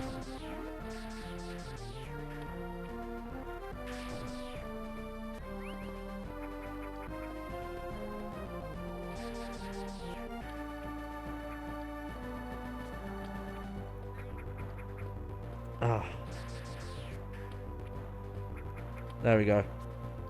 But I was wondering if some of my issues were there was a bit too much delay, because that's inherent to emulation that I could fix. Yeah, here's the tutorial that explains this. Hey, developers, this is why you don't need text-based tutorials all the time. Like, look at that. Explains the mechanics there without having a... Didn't have to say a word.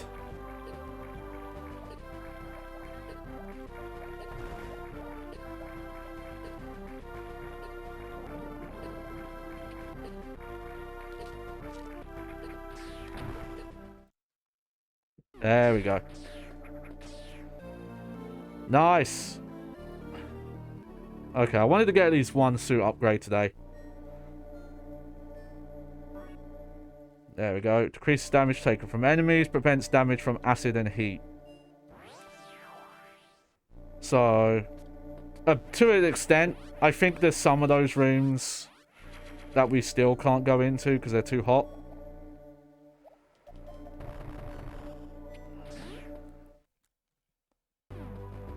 But I think we can go down this way now. Yeah.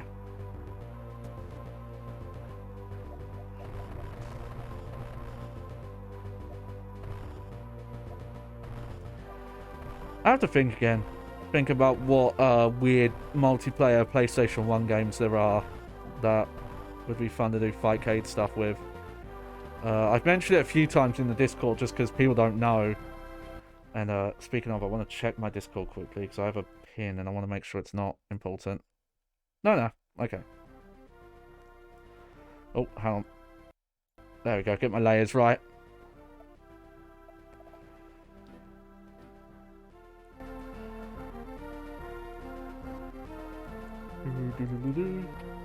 But Final Fantasy 9 has... I need to double check. I can't remember. I think my copy has a manual. I think it's my copy of Final Fantasy 8 that I don't have the manual for. Which I should look into replacing, but... sometimes replacing manuals can be way too expensive. It can be like more expensive than buying a new copy. When God, I have like a giant stack. I had a copy of Silent Hill 3 that didn't have the manual, and I really wanted to get the manual for that. And I found someone selling it, but they were only selling it as part of a stack of like 50 game manuals for like a bunch of different systems. And I did message a guy, but I'd already bid on the item, so I think I was screwed.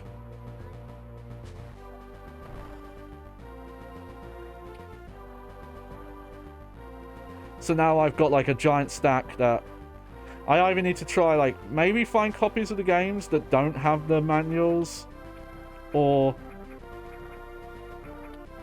something, but, you know.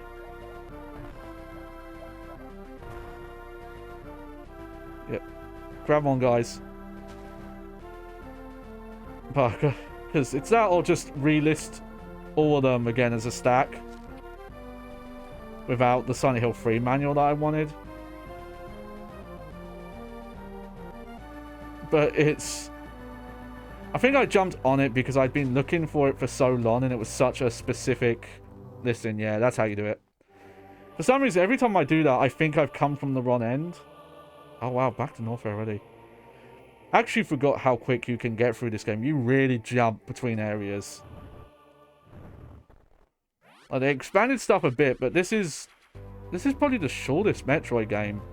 Fusion ends up being quite long, and I think a lot of that's because of the cutscenes. There's a lot more kind of story detail to things. I'm not going to go much longer, though, here. I tend to do shorter ones on Sunday. I'll probably go until I get back to Norfair, and then we'll stop. Though that makes it look like you actually can come from the other side there, but you definitely need the Varia suit to make progress. And I'll probably do some research on potential like ROM hacks just to have a quick goosey at. Just to show them off for another stream.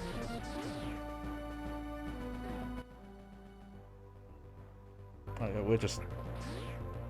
There we go. No, okay. I was curious if this was a room you could... Oh yeah, it's because we came from the top side. Shows you how much easier that is though with the the ice beam. Okay. Yeah, we've done that.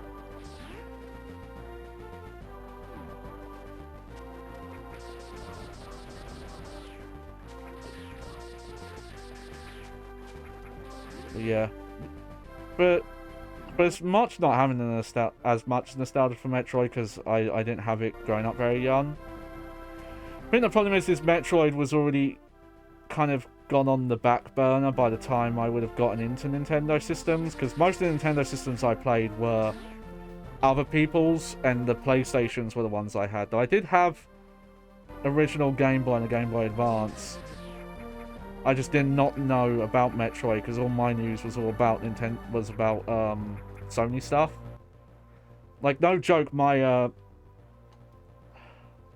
knew about Pokemon, and that was about it.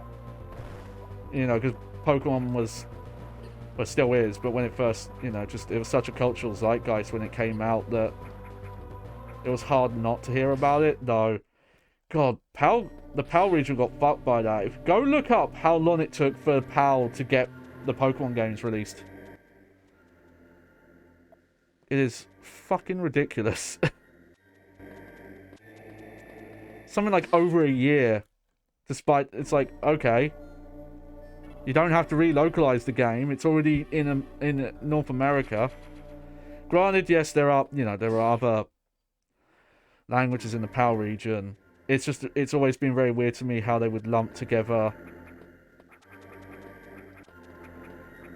that the UK had to wait for the other European translations. Also reminds me, around that era, I think it was Konami? It could be wrong, but I think it was Konami had this policy that they wouldn't release games in the PAL region unless they were fully localized for a specific amount of languages. So even though they could just put it out in English, and that would be fine. There we go. That's how you do the rerun.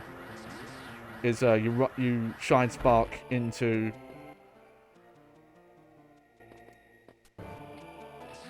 a slope, and that brings you back up to running.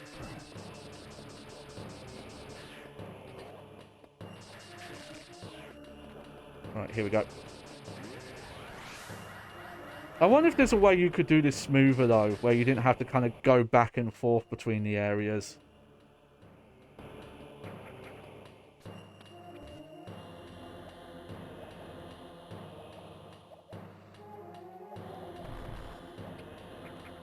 Huh, there's an item there. Oh yeah, it's below us.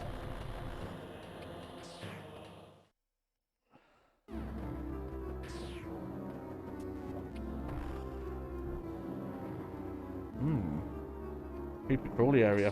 Okay. Alright, well, we can't go that way yet. I guess we're going into that hot area? That must be it.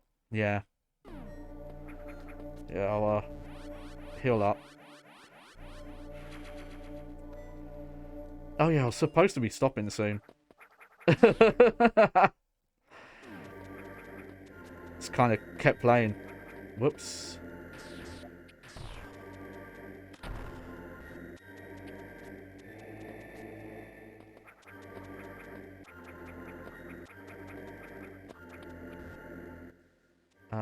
Yeah. I think this is where we want to go.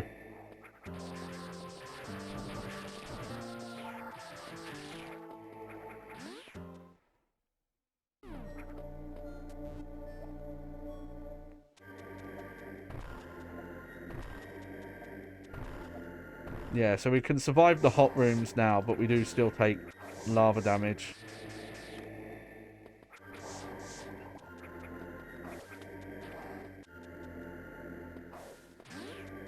Because that's like super lava, I guess.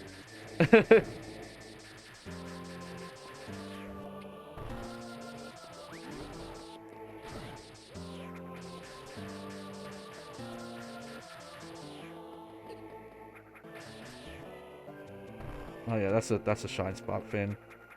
Let me just get checked out. Is there anything else to do here? Right, okay.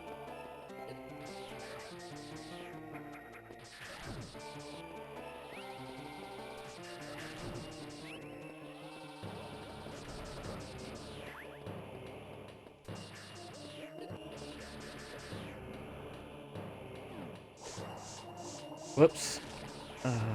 There we go.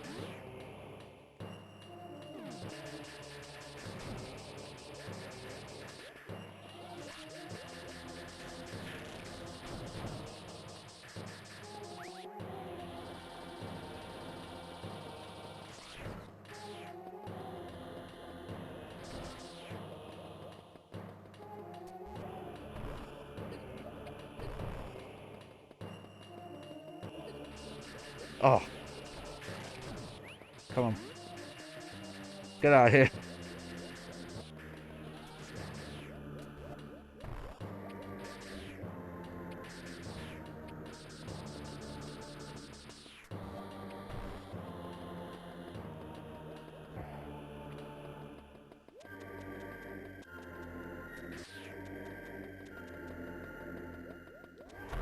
There we go. Okay, let's make that seem harder than it actually is.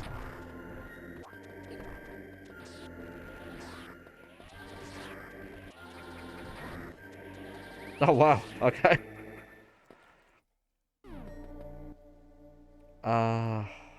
Okay. Yeah, I'll go a little bit further. I'll see what's at the bottom here. And then that'll be it for the Sunday.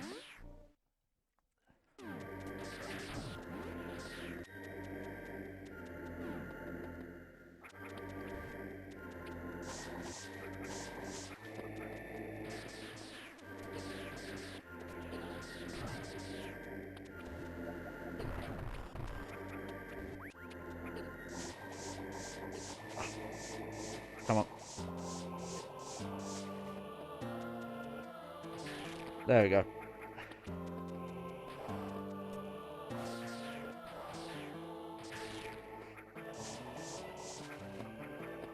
Yeah, this looks like you probably could get through there without the ice beam, but they want you to freeze enemies there.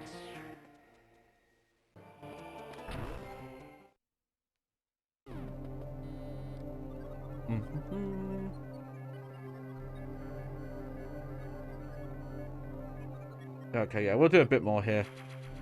I couldn't remember if the Ridley boss was here, but no, Ridley's in his own area. Let's go this way first, though.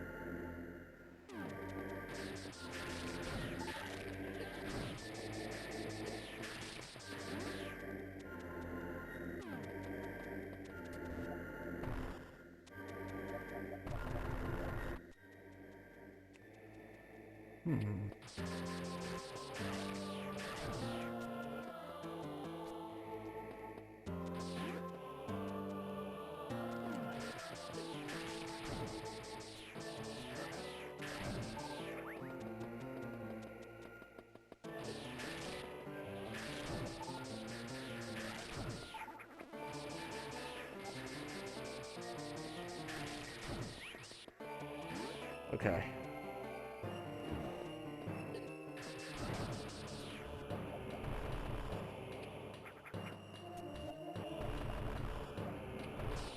There we go.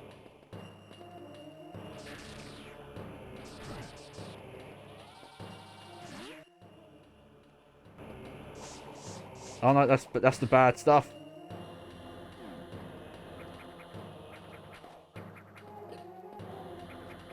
I love this weird fleshy alien stuff we're jumping on here.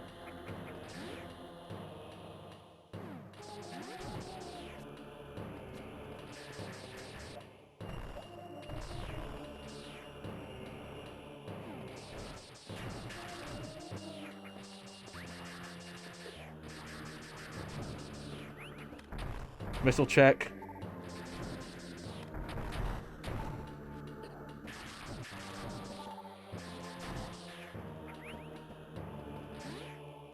Oh, just my straps here, they keep sinking down.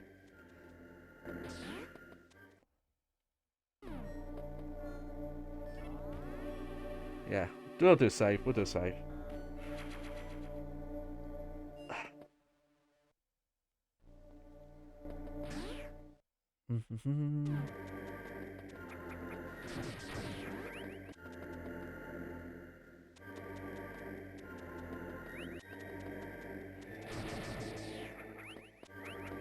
Just get some health.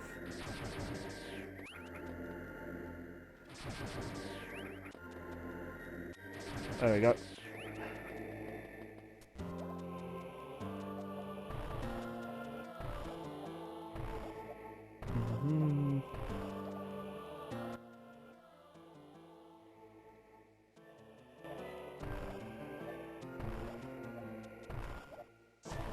Whoops.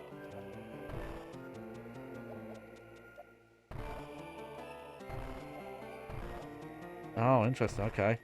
We got a shine spark through here.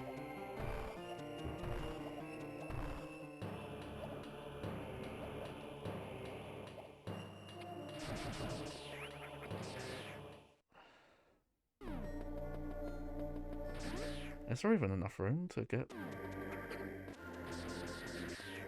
Oh, okay, yeah. I just have to...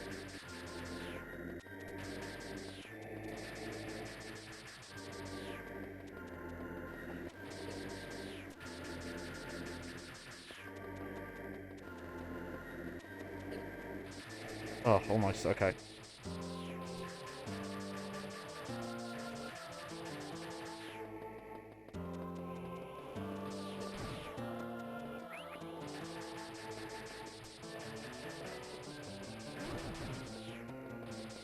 Oh, you gotta be really quick. Okay.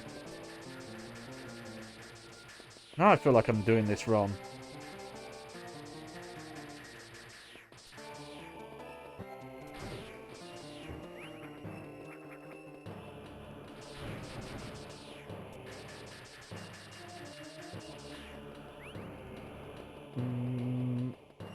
Oh. And...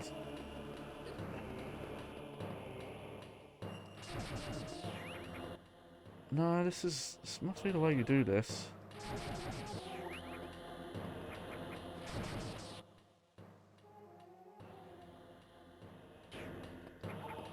You know, let me go back just for a bit.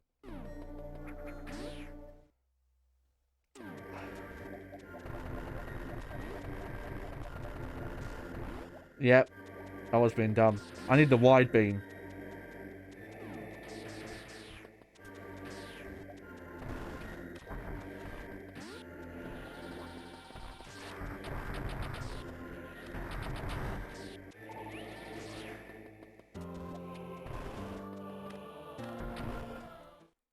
There we go. Maybe if you're like really, really specific with that part, you could probably do it without the wave beam. But not me. Not me. You've already seen some of the like goofy shine spark spots that I have not done very well. But yeah, here's the benefit as well. Yeah, shoots through walls. I do like that though. I like that's there to kind of show it off.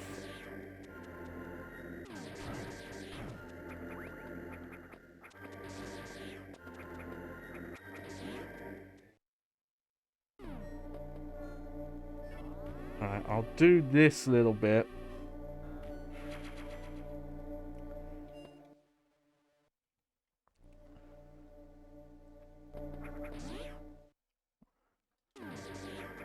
We'll redeem ourselves. Yeah, see, because now I can...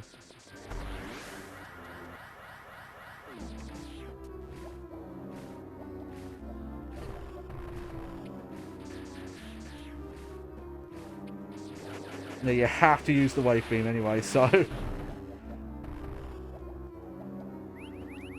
Even if you somehow got past that.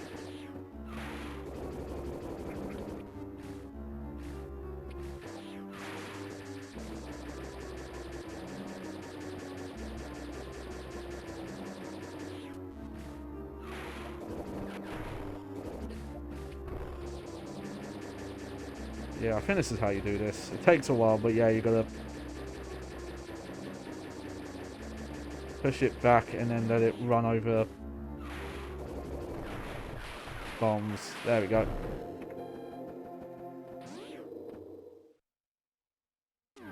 Oh, hang on. There's a...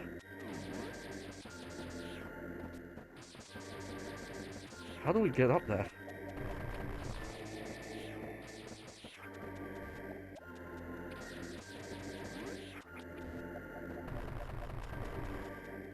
Oh, you know what?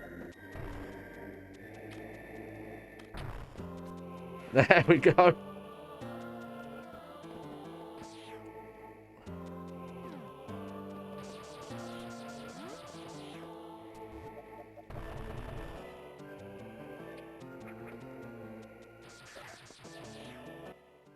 Huh. Maybe we just can't go for Ridley yet. How would you get that?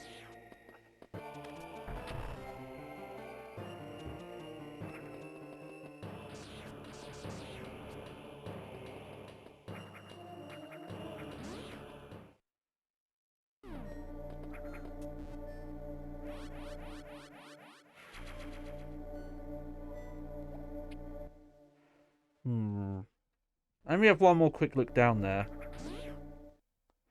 You know, I remembered now. You don't get super missiles until... Like, I think the first proper...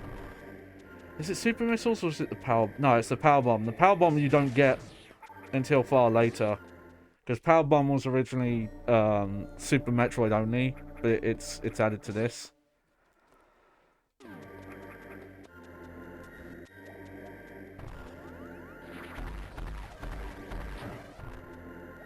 There we go.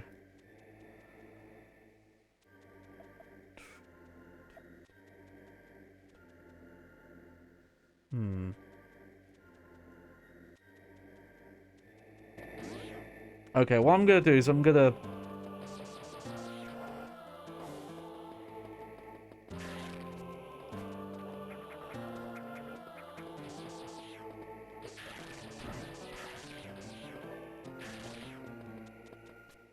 Gonna just figure out where the next point of interest is and save there so I can leave the marker up just in case I end up not playing this immediately on the next week. Have to see, you know, what I'm in the mood for, that kind of thing.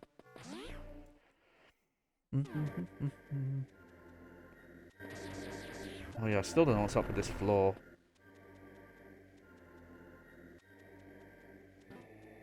Let's see.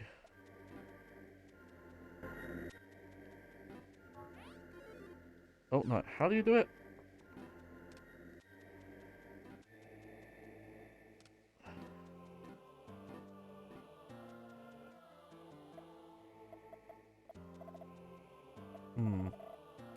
I don't think you can do Turian yet.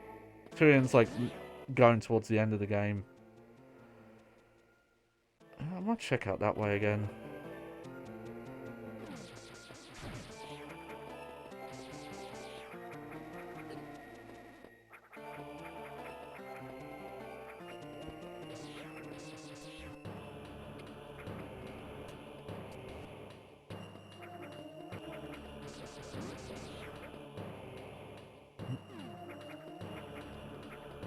Here we go. Up, see Daisy. There we go.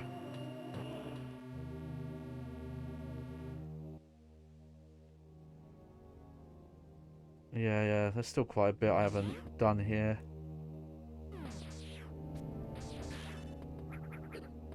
Oh yeah, I could definitely do that. Hang on.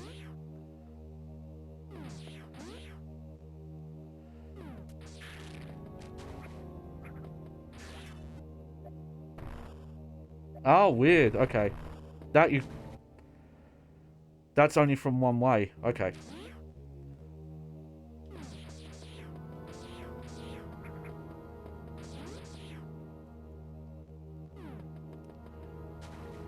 Okay, I don't have the move underwater well thing yet.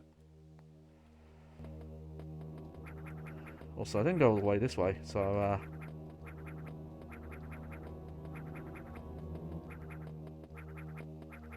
ah, there we go. That's a power bomb thing.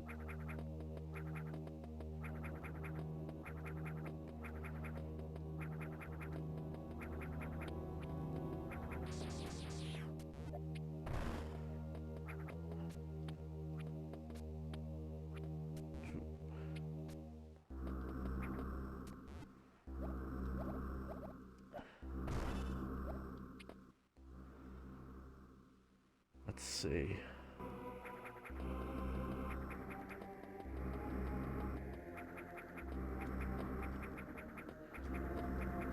Might as well. What's over here?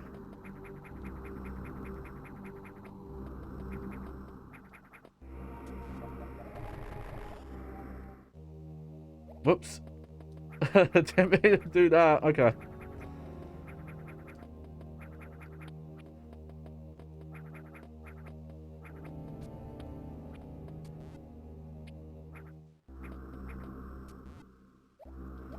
Let's try it again, shall we? Well, we won't worry about that too much, because aside from using the wall jumps, you're not really supposed to go over there yet.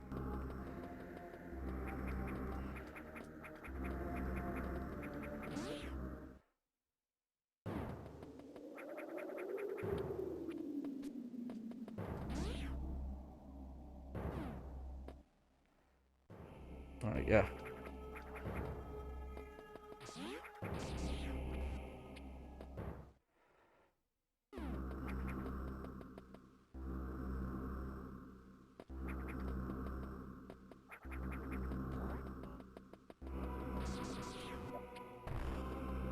Oh yeah, there we go. We could shine spark that.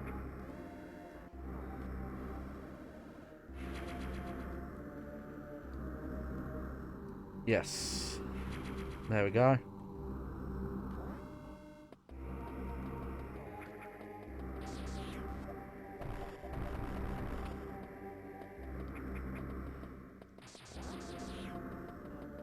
Oh, maybe not.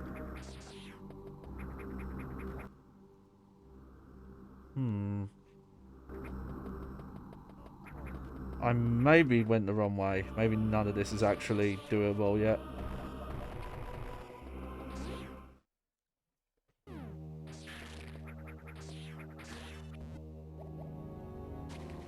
Okay, no. We uncovered the map a bit, but no, don't need to go there yet. Where do we need to go, though? Guess just let's go back to Brinstar for now.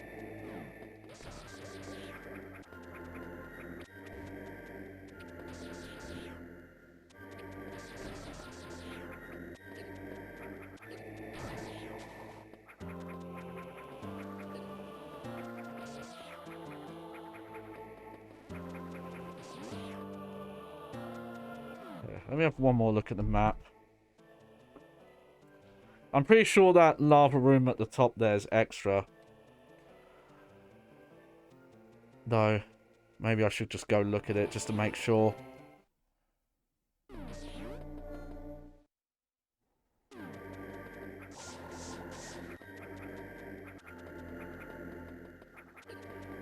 The fact I don't have, like, a guide arrow yet. Maybe I should look at the maps more. Okay. Okay, in the main area there, Turian's the only place I've been to, and I can't go there yet. There's definitely stuff to do in Kraid still.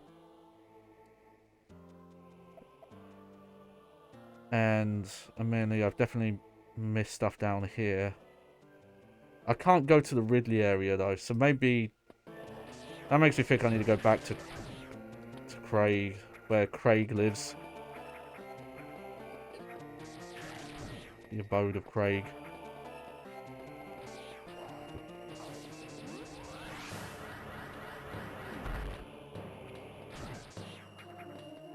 But before that...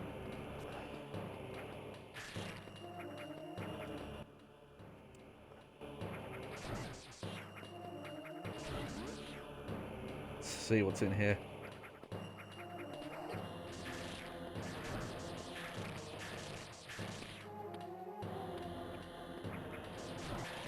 Oh.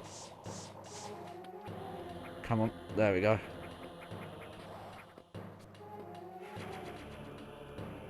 Okay, I know it's just one missile tank, but I think there's actually more than that here. I think it's Japes. Straight up. Oh, maybe not.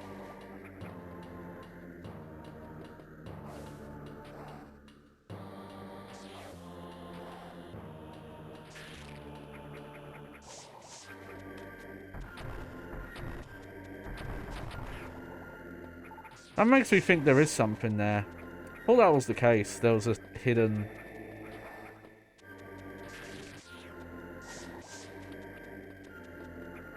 It's just such a inconspicuous spot. Alright.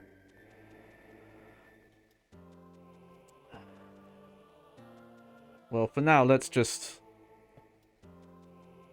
I'll head in the direction so I could get to the Craig area, and then I'll stop.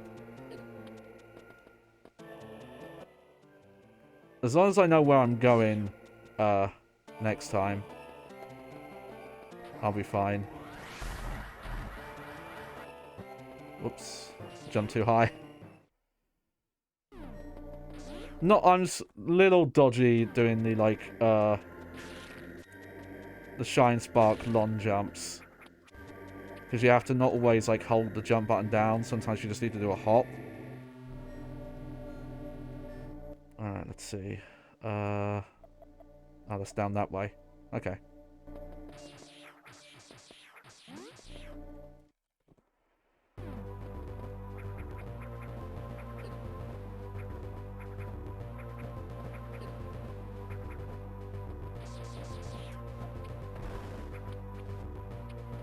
Yeah.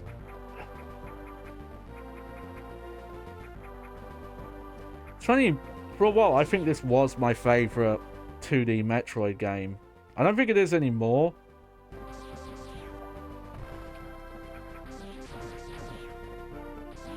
You know, actually, I'm going to Shine Spark there.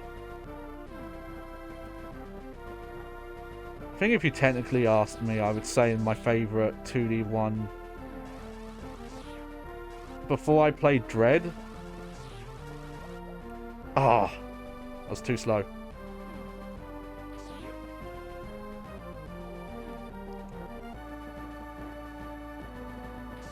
It looks like you can gain the Shine Spark there, but I always seem to mess it up.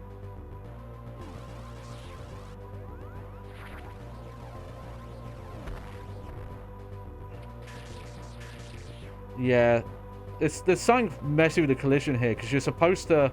Maybe you're supposed to hold a button or something, but you're supposed to be able to hit that curved thing and keep going. Ah. Also, there's a elevator there I haven't been to. Maybe that's where we're actually supposed to go. Here, let me, Oh, well. You know what, let me full heal and then save. And I'll see if we can hit that, elevator I haven't been to yet. And then for realsies, I'll stop.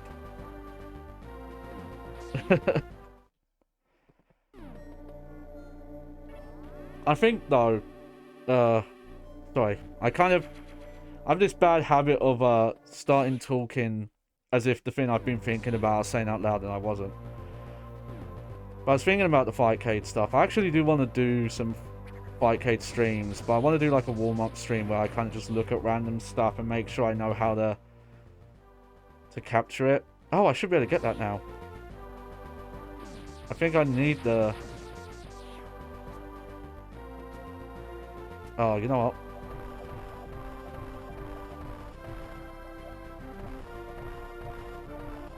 what? Okay. Yeah! You can't in all games, but in a couple of them, the bomb jumps, you just have to learn the rhythm. And once you've got the rhythm, you can just do the like a drum beat, and you'll gain height. Oh yeah, this is totally where we're supposed to go. Yeah, look, see. I think. Oh, maybe not.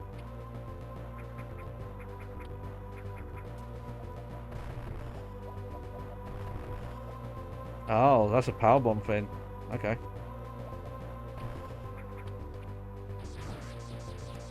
No, so that isn't where we're supposed to go. Alright. It must be something in Craig's house.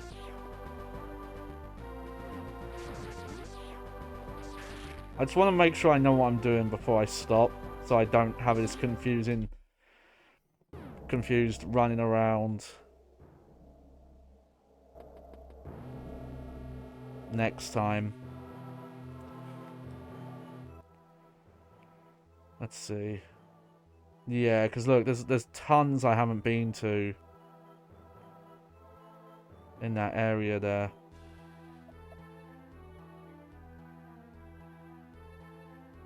But I don't remember why I didn't go that way. Was it just I didn't look? Is it all optional that way? Oh, let's just go to the bottom here.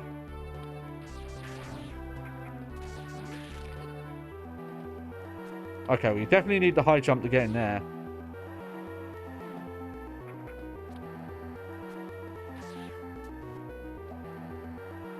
Maybe that's a good sign that I've, this is the way I'm supposed to go. Huh? Okay.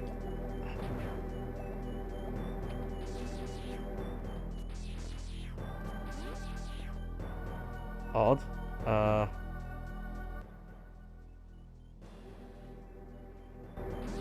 Let me look at our room once more.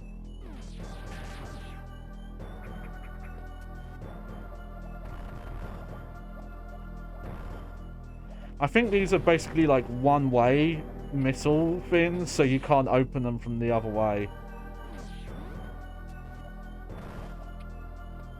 Okay. Why can we do that?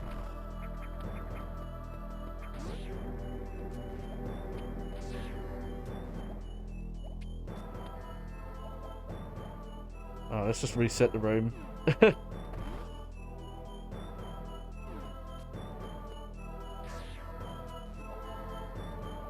Oh, I think that's so you can't do that without the jump. If you try and bomb jump on there,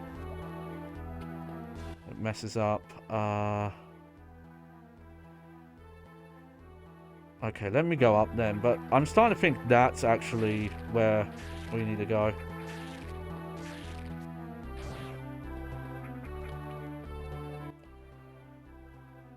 No, I need to go higher. You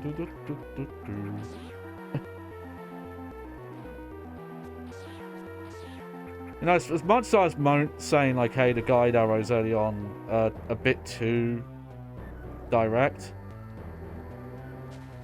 Oh yeah, I just remembered. I haven't checked all this down here. I don't think I could earlier, actually.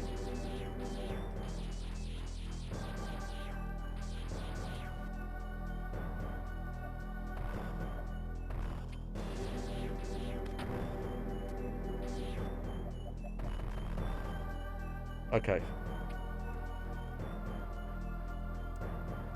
That's for another suit upgrade. For when we can...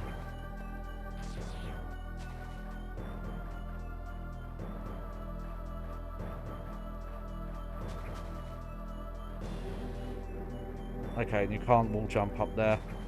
So I need a...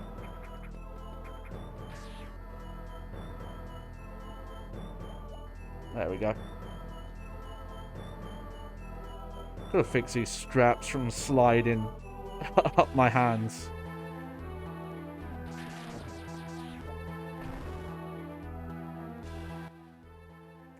Yeah, so let's try this path down here that I never went into. Why did I never look in here?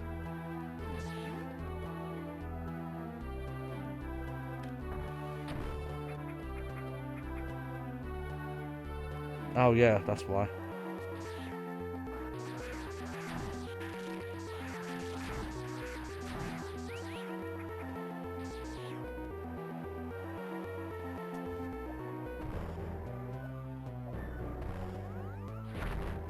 Oh, this might be all optional now. I'm looking at it.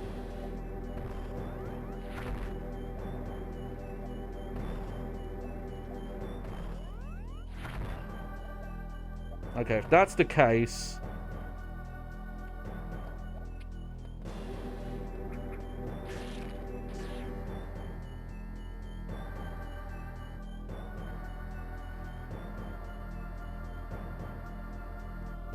There we go.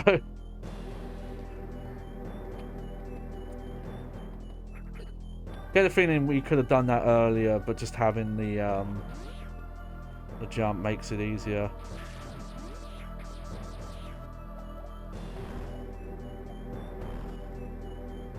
Weird. Okay. Alright, well, let's go for that then.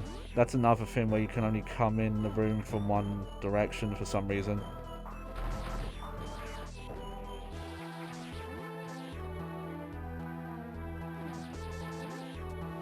So... yeah, we'll check that one quick.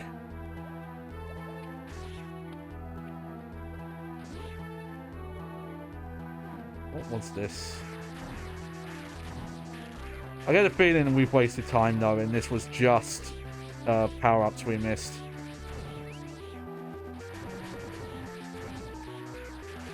Oh, these guys you have to like really mash.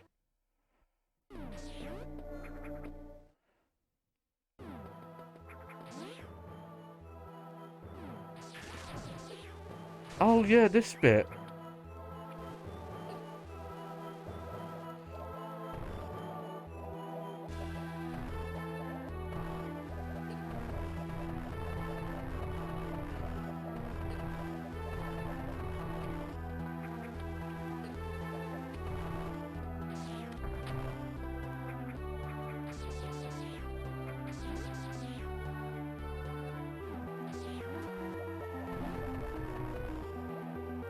Nope, that was a waste of time.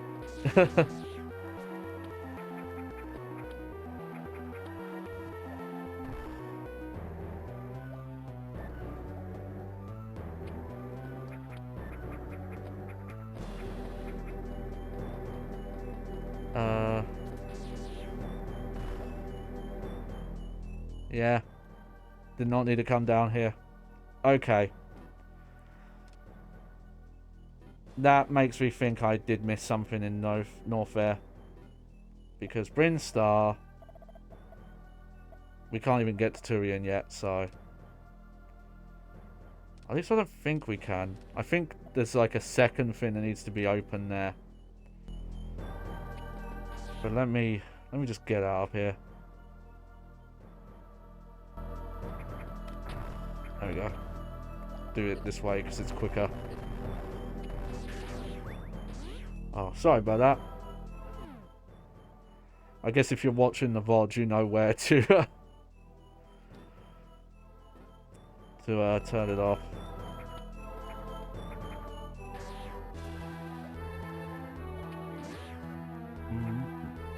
At least got some good tunes while I'm wasting time.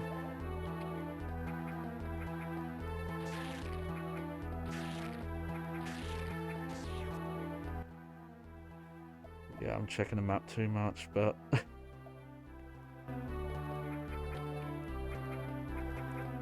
you know, maybe just for peace of mind, I'll double check and see if I can do the Turian thing yet.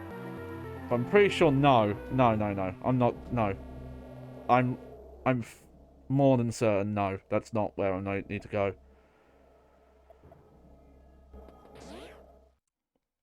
Pretty sure Turian is where, like, the original end game for Metroid 1 is. That's where Mother Brain is.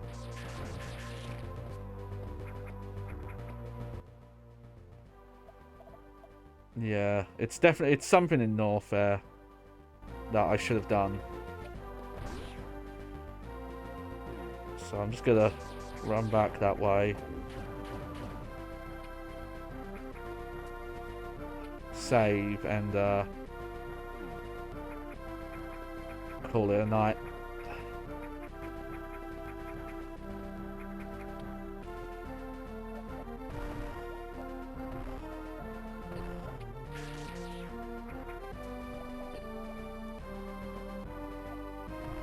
At least I can do that bit quick, and then yeah.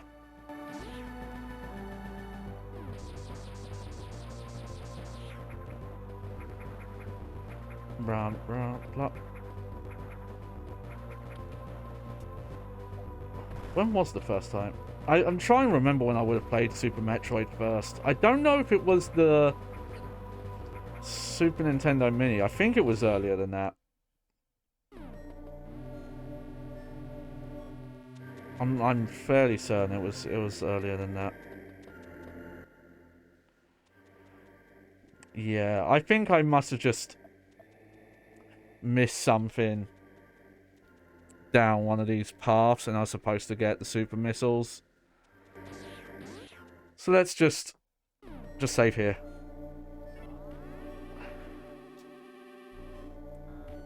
There you go. Definitely not going to be getting a good leaderboard time. I don't know why I went the wrong way, because I've beaten this game in like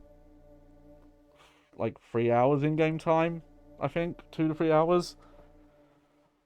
I can do it like in a day. You know, obviously stopping for a bit of breaks and things like that, but there you go. Hey, it's chill, classic. I actually have to think about this. I always have this weird thing where some people are getting to the point now where they're calling like, oh, the PlayStation 3 and the Xbox 360, that's the retro, that's retro now. And I think to me, or it's classic, and maybe classic is okay, but I think for retro has to refer to a specific era of a thing. Like we can't, or at least we need to come up with a term instead of just like, oh, that was 6th gen and that was 8th gen, because that's always complicated. But like, to me, they don't count as retro systems, because even if the technology by today's standards is antiquated, in the scope of video games, it's not antiquated. It's not fucking Atari 2600 stuff. To me, I feel like anything pre-PlayStation 2, I would consider like retro. There's like retro 2D, maybe like Golden Age 2D, then there's like retro 3D, and then probably you'd say Golden Age 3D from then on, and then HD. But to me, I can't consider systems that do HD resolutions and some of the complexities of games on PlayStation 3 or 360 as retro. I really think retro gaming has to refer to stuff that, you know, because with the way that gaming has gone over time, like, advancements were very quick, you know. You know what? Maybe next week when I want to test out Fightcade, we'll do a bit of Metal Slug El Sueno. I want to do like a big marathon day with it, but I might just load up Metal Slug 2, because that's the one I was planning on not doing on the marathon day. Because doing Metal Slug 2 and Metal Slug X back to back is a bit messed up. But I'll see how I'm feeling. It won't be Tuesday though. Tuesday I'm finishing the Dark Souls 3 stuff. Hopefully, fingers crossed there, which I can't really do because of my hands. But hopefully. But yeah, to me, retro has to speak to when games hadn't made as much advancements. And because, like, early on, yes, games advance at a very rapid pace. Fucking Final Fantasy 7, right? Came out in 2007. Sorry, 97. Final Fantasy 10 came out in 2001. Those games are about 5 years apart, probably. Somewhere between 4 and 5 years. And like, think of the advancement just between those games. With pre-rendered backgrounds with like really, really low poly models that look like Star Fox on the Super Nintendo quality models, to Final Fantasy X, where all the cutscenes are voice acted, and the animation and things like that. It's like kind of crazy. And if you compare it to Final Fantasy VI, like Final Fantasy VI was 94, and that's still like 7 years to get to Final Fantasy X quality. Like, when you think of that, like, games do not advance at that pace anymore. Once we got to kind of midway to tail end of the PlayStation 2, I think that's right around the time where mechanically, you know, there are advancements made, but they're more in artistic senses than they are in inventions and mechanics and things like that. Like, at that point, it's like, no, we know how to put together good video games that will age fine. like outside of some visual and presentation stuff. It's why I'm so skeptical of the Silent Hill 2 remake, because they seem to be going in with the idea of like, oh, we're being faithful, but there's stuff to fix. Like anything that isn't just the story, even not necessarily how it's told, just the story that was in the game is the only thing to keep, and the monsters. But some of the visual styling or the gameplay and like all that stuff, that's the stuff that's aged. And it's like, if that stuff had aged as bad as people let on, then why is it still widely considered? It doesn't make sense to me. As decent, like, it sounds like the Resident Evil 4 remake is amazing, but it doesn't sound like it adds anything that the original... It just kind of seems like, yeah, it's like the original, just with a different tone. And I've heard people point out like how similar it is to Resident Evil Village, because Resident Evil Village is a redo of Resident Evil 4, but with original ideas put on top of it. Though, you know, I've got to reserve judgment on that. But Silent Hill, I'm like far more worried, because Silent Hill 2 is such a perfect storm of its mechanics and design and its faults. It's not a perfect game, because no game is. And I think someone coming in, even, you know, there is at least 2. People implied it was more, but it is just 2 original developers, though not enough in my opinion, working on it. Who you were 20 years ago is not who you are now. Like, you're going to look at stuff different, and you're going to look at things that you'll consider mistakes that everyone else considers like part of the experience. There were some recent interviews where Shinji Mikami, who's like one of the co-creators of the Resident Evil series and was like, you know, one of the main producers on Resident Evil 1, 2 and 4, he doesn't like it when people compliment the fixed camera stuff to him, because he sees that as like, well, that was the limit of the tech, we had to do it. Though at the same time, like, some of his statements don't make sense, because like, if that's the case, then Resident Evil 1, why does that use fixed camera angles? Why does Code Veronica still use it? And he describes Resident Evil 4 as feeling less remote controlled, but that doesn't make sense either, because it's still a remote controlled game, because all video games are controlled remotely. The closest you can do is like VR or first person, but even first person, like, you're still puppeting someone else, you're not doing it.